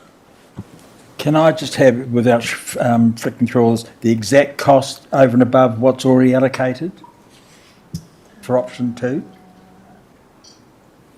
I can find it in the report, it's in there, but definitely the cost of it came in just under what the current local share being held is. It's in the financial section. That's 85. Oh, We sorry. got 85,000 held, and I think option 2 was like 70 something. 158. No. Oh, sorry. Option 2 is 85. It's the So total available. Yeah, so the total available is 87,850, and option 2 is 87,000, is it? I'm just looking through. 85,000, yeah, so that's what I mean. It's the cost of option 2 is slightly less than the total local share that we've currently got held. So we'll be able to release $4,000 of local share, but we won't need any extra. Okay, thank you. Any further debate? If there's not, I'll put the motion. All those in favour, please say aye. Aye. Against, carried. Thank you. Now, look, with your permission again, councillors, I'd like us to just carry on with the last 2 reports, and then we'll call it quits. Thank you. So now we have Lenny and Sarah. Welcome. Thank you. I wasn't expecting to say much today. Harvey Caravel has worked on this paper and he's unfortunately sick. So I will just briefly introduce the kaupapa and then hand over to Sarah Stewart. This report obviously isn't really connected to infrastructural planning, but there's a very short time window for submitting to central government on this issue, and this is the committee that works best for that process. So we are today seeking your confirmation that we can go ahead with making the submission and a delegation for the Chief Executive and Mayor to sign off on that. I'll let Sarah speak to the detail of the report, but before I do, I just want to welcome Sarah Stewart. This is day 4 for her, and she is the new Manager of Strategy and Performance. On Tuesday, when she was introduced to the staff, she was referred to as a boomerang because she has been at Whakatane Council for actually pushing 10 years maybe before she went to TCC, where she's been for the last 6 years. So we're absolutely thrilled to have Sarah join us again in obviously my old role. So it's really exciting to have her here. And she is just getting her feet under the table. So she'll just walk you through the key points of this paper. Thank you. Welcome, Sarah. Kia ora koutou. Thank you for that lovely welcome. So the purpose of this report is to seek approval on the attached submission on the term of Parliament Legislation Amendment Bill, which aims to provide the option to extend the 3-year Parliament. A bit closer. If I could just highlight that the attached submission provides overall support for the bill. It recommends that the extension of the 4-year parliamentary term for central government should also apply to local government. And if this was to happen, this would mean that both the election cycle and the long-term planning processes could move from a 3-year to a 4-year cycle as well, providing a bit more time to deliver on agreed plans. So also just to note that the submissions close on the 17th of April, so if you wish to make any amendments to the attached submission, this would need to be done relatively quickly to meet those central government timeframes. But happy to answer any questions. Questions of clarification? Councillor Isles? Well, the only comment I'd like to make is great to see that you've included the local elections in with the parliamentary recommendation. Fully support. Only a comment, Chair. I have a question. Somewhere on I read that they wanted to remove the select committee, but I don't see that in our submission anywhere. Was that our LGNZ were going to do that or something? I believe LGNZ is making a submission for the local, the one that Councillor Boynton's involved with, which is actually a separate issue. Can you elaborate on that through the chair? So there's the electoral reform working group that's been established by LGNZ, chaired by Mayor Nick Smith. We have developed a issues paper, and that paper is being circulated and has been asked to have submissions to as well. My question was going to be, have you guys read the paper? And yeah, okay, great.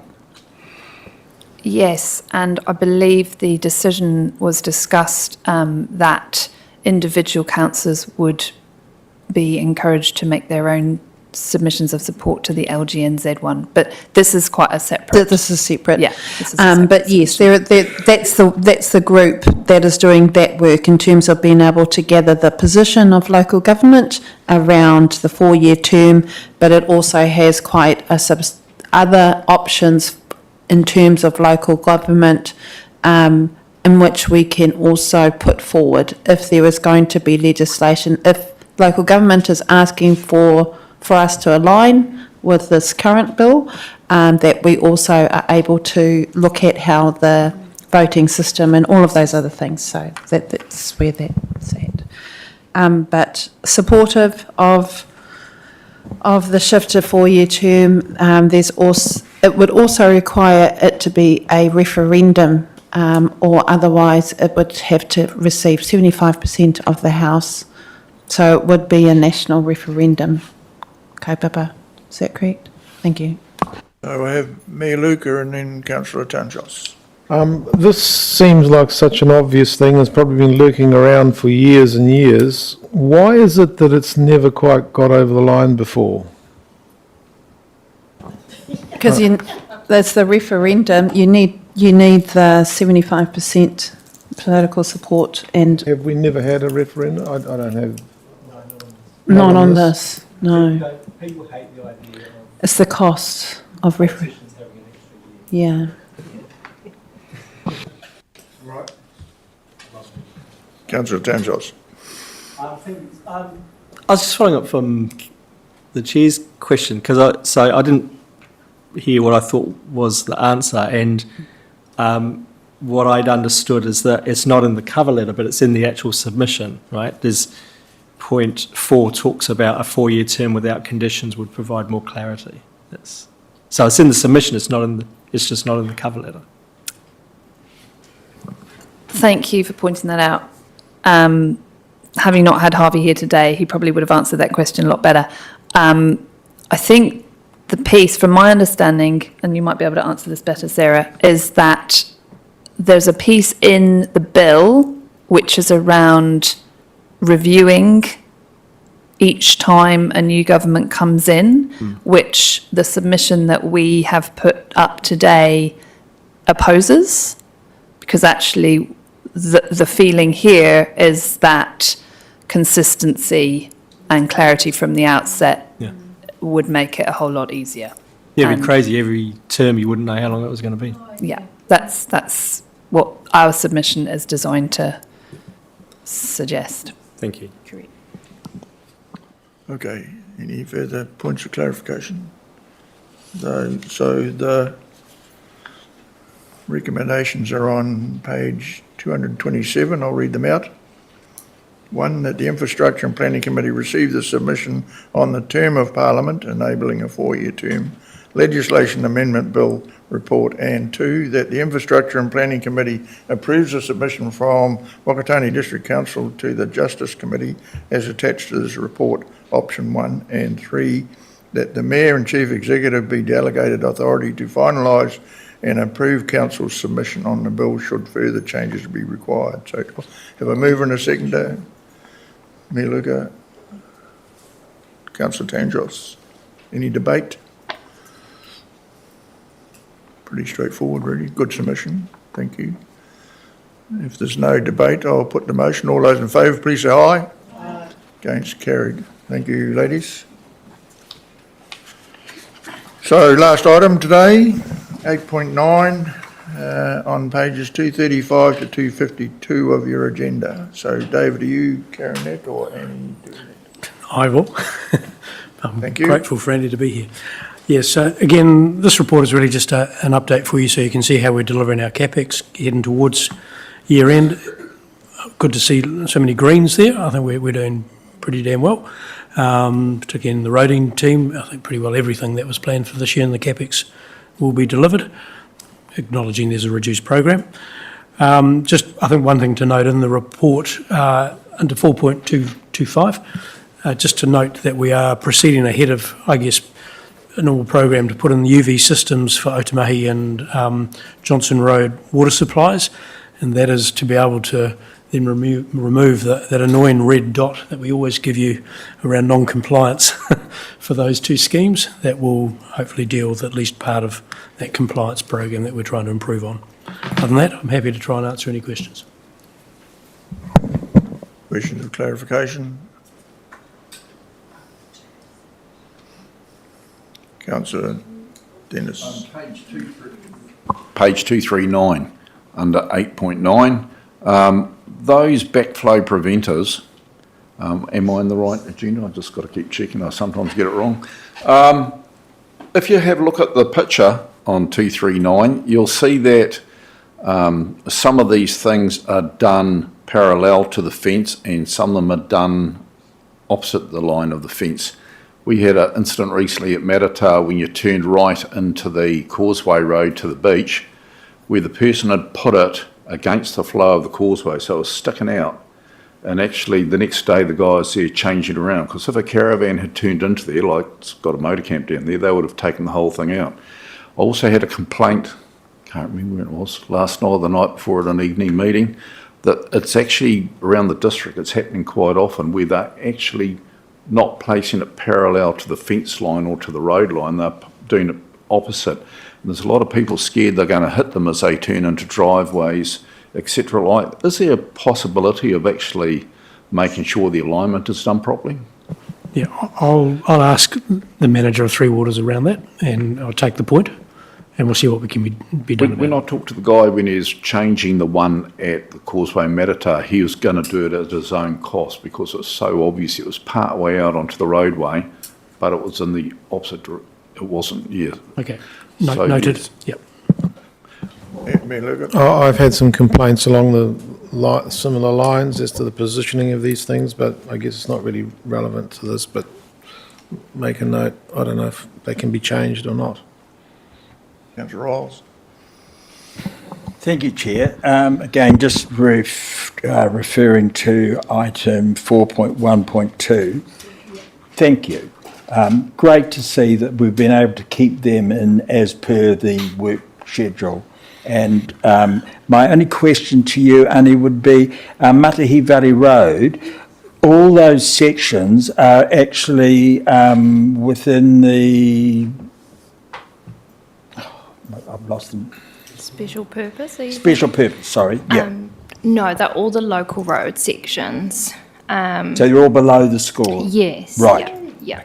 Yeah, it was quite hard to find a way to, probably a map would have been better. I just wrote the route positions, but that's probably not too helpful to most people. But yeah, I could get a map if you wanted to see exactly where they are, but they're all on the local road section prior to Quite the happy. school. I was just hoping that some of it might have been on the, government fund, the special purpose road network. We've done most of the seal extensions. We did them about 5 right. years ago Yes. when we had some additional special purpose money. So, yeah, I think basically it's sealed up to the point where you would logistically seal. You know, beyond that, it's really up towards the Lion's Hut and that sort of area.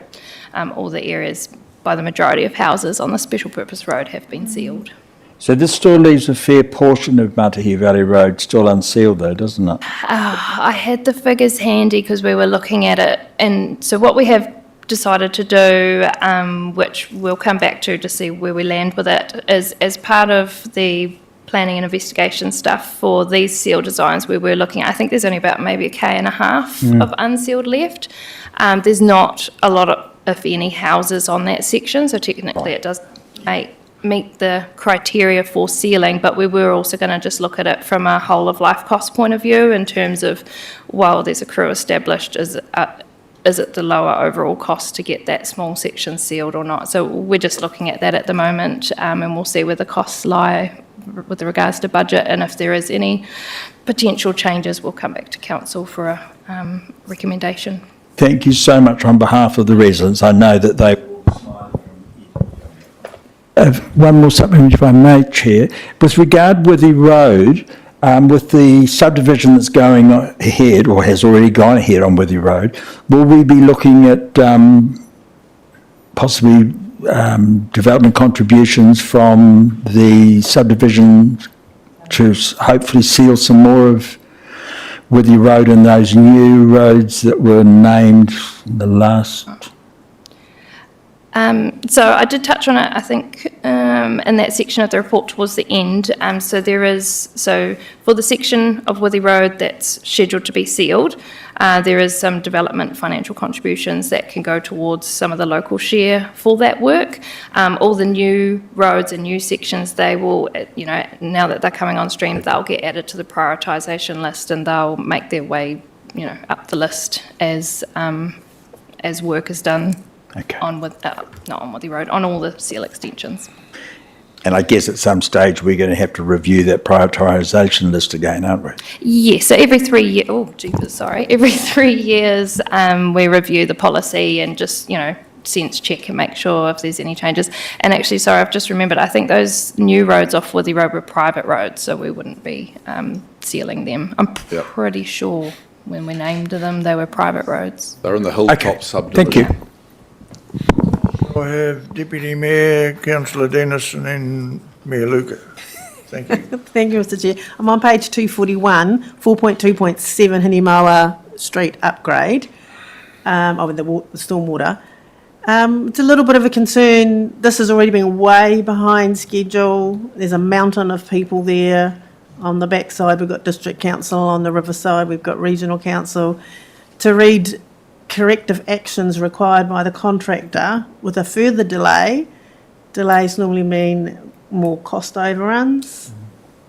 Yeah, in this particular case, the delay relates to the roof of the pump station. And that is They knew though. Yeah, but the concrete wasn't laid correctly. It's fixable and will be fixed at the contractor's cost. Okay, thanks. Councillor Dennis. 2 points, thank you, Mr Chairman. On page 249, we're talking about transportation, Blue Rock Quarry design, 50 grand. Well, what's that about? It's actually not our quarry, is it? So it's an example of where a project name probably should have been updated as it sort of came through the prioritisation list.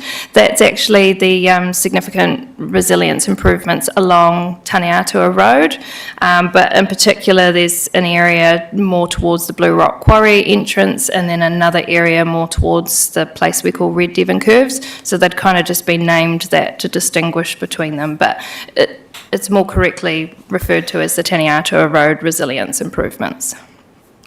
Just one more, and I must say it's really good to see all these Capex projects being done, and I'm sure Deputy Mayor will be just beside herself, the fact we're actually spending some money in Capex. The Edgecombe one, 2 pages down, of the Plains water mains renewal of 190,000. Is there anything planned in the near future for the stormwater fix-up job, given that ever since the 87 earthquake, the pipes have been leaking into the sewage system from the stormwater?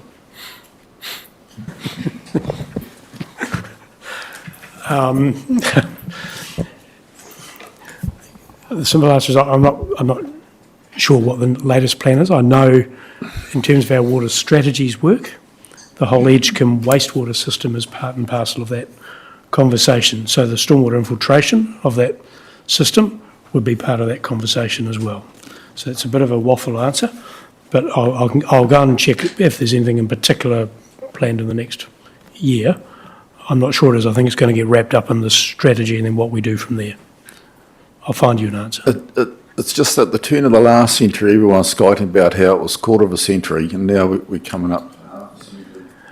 And it's like, I know it's a really awkward one, and I know there's been talks about actually laying a new sewer line and letting the old stormwater do its own thing line to separate them out, but just where are the plans?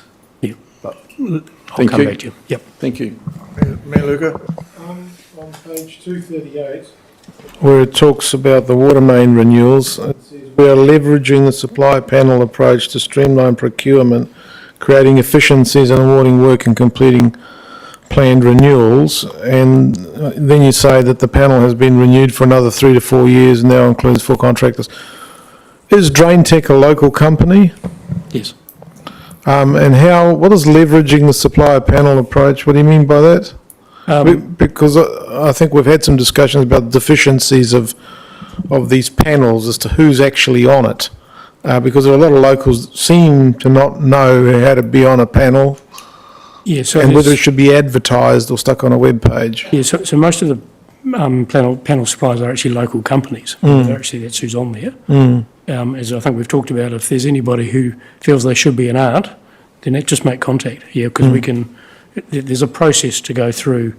You know, it's a be on a panel. Yeah, selection process. So there shouldn't be any reason why a local company couldn't get on there if they can meet the requirements to deliver that. Yeah, it's just the nature of work.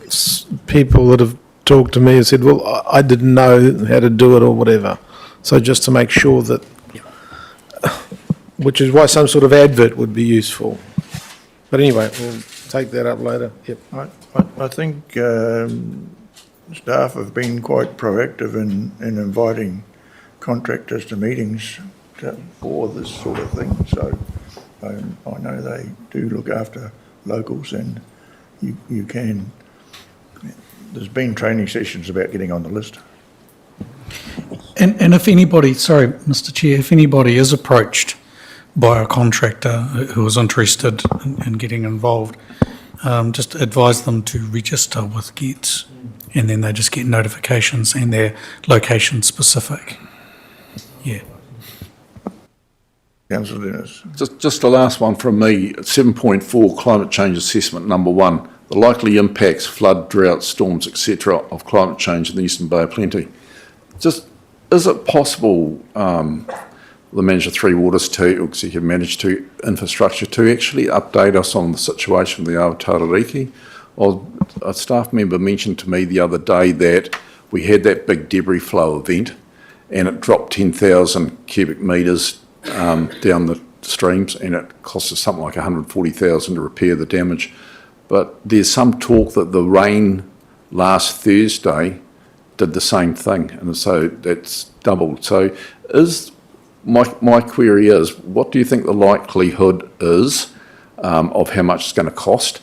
And what is the plan going forward to encourage regional council or other firms to actually help us with that ongoing? Because now that the banks have given in, it would appear like most rainstorms from now on through winter is going to do the same thing, and the result could be horrific. Okay, I think that may well be a report. So let me have a chat. Yep, cool.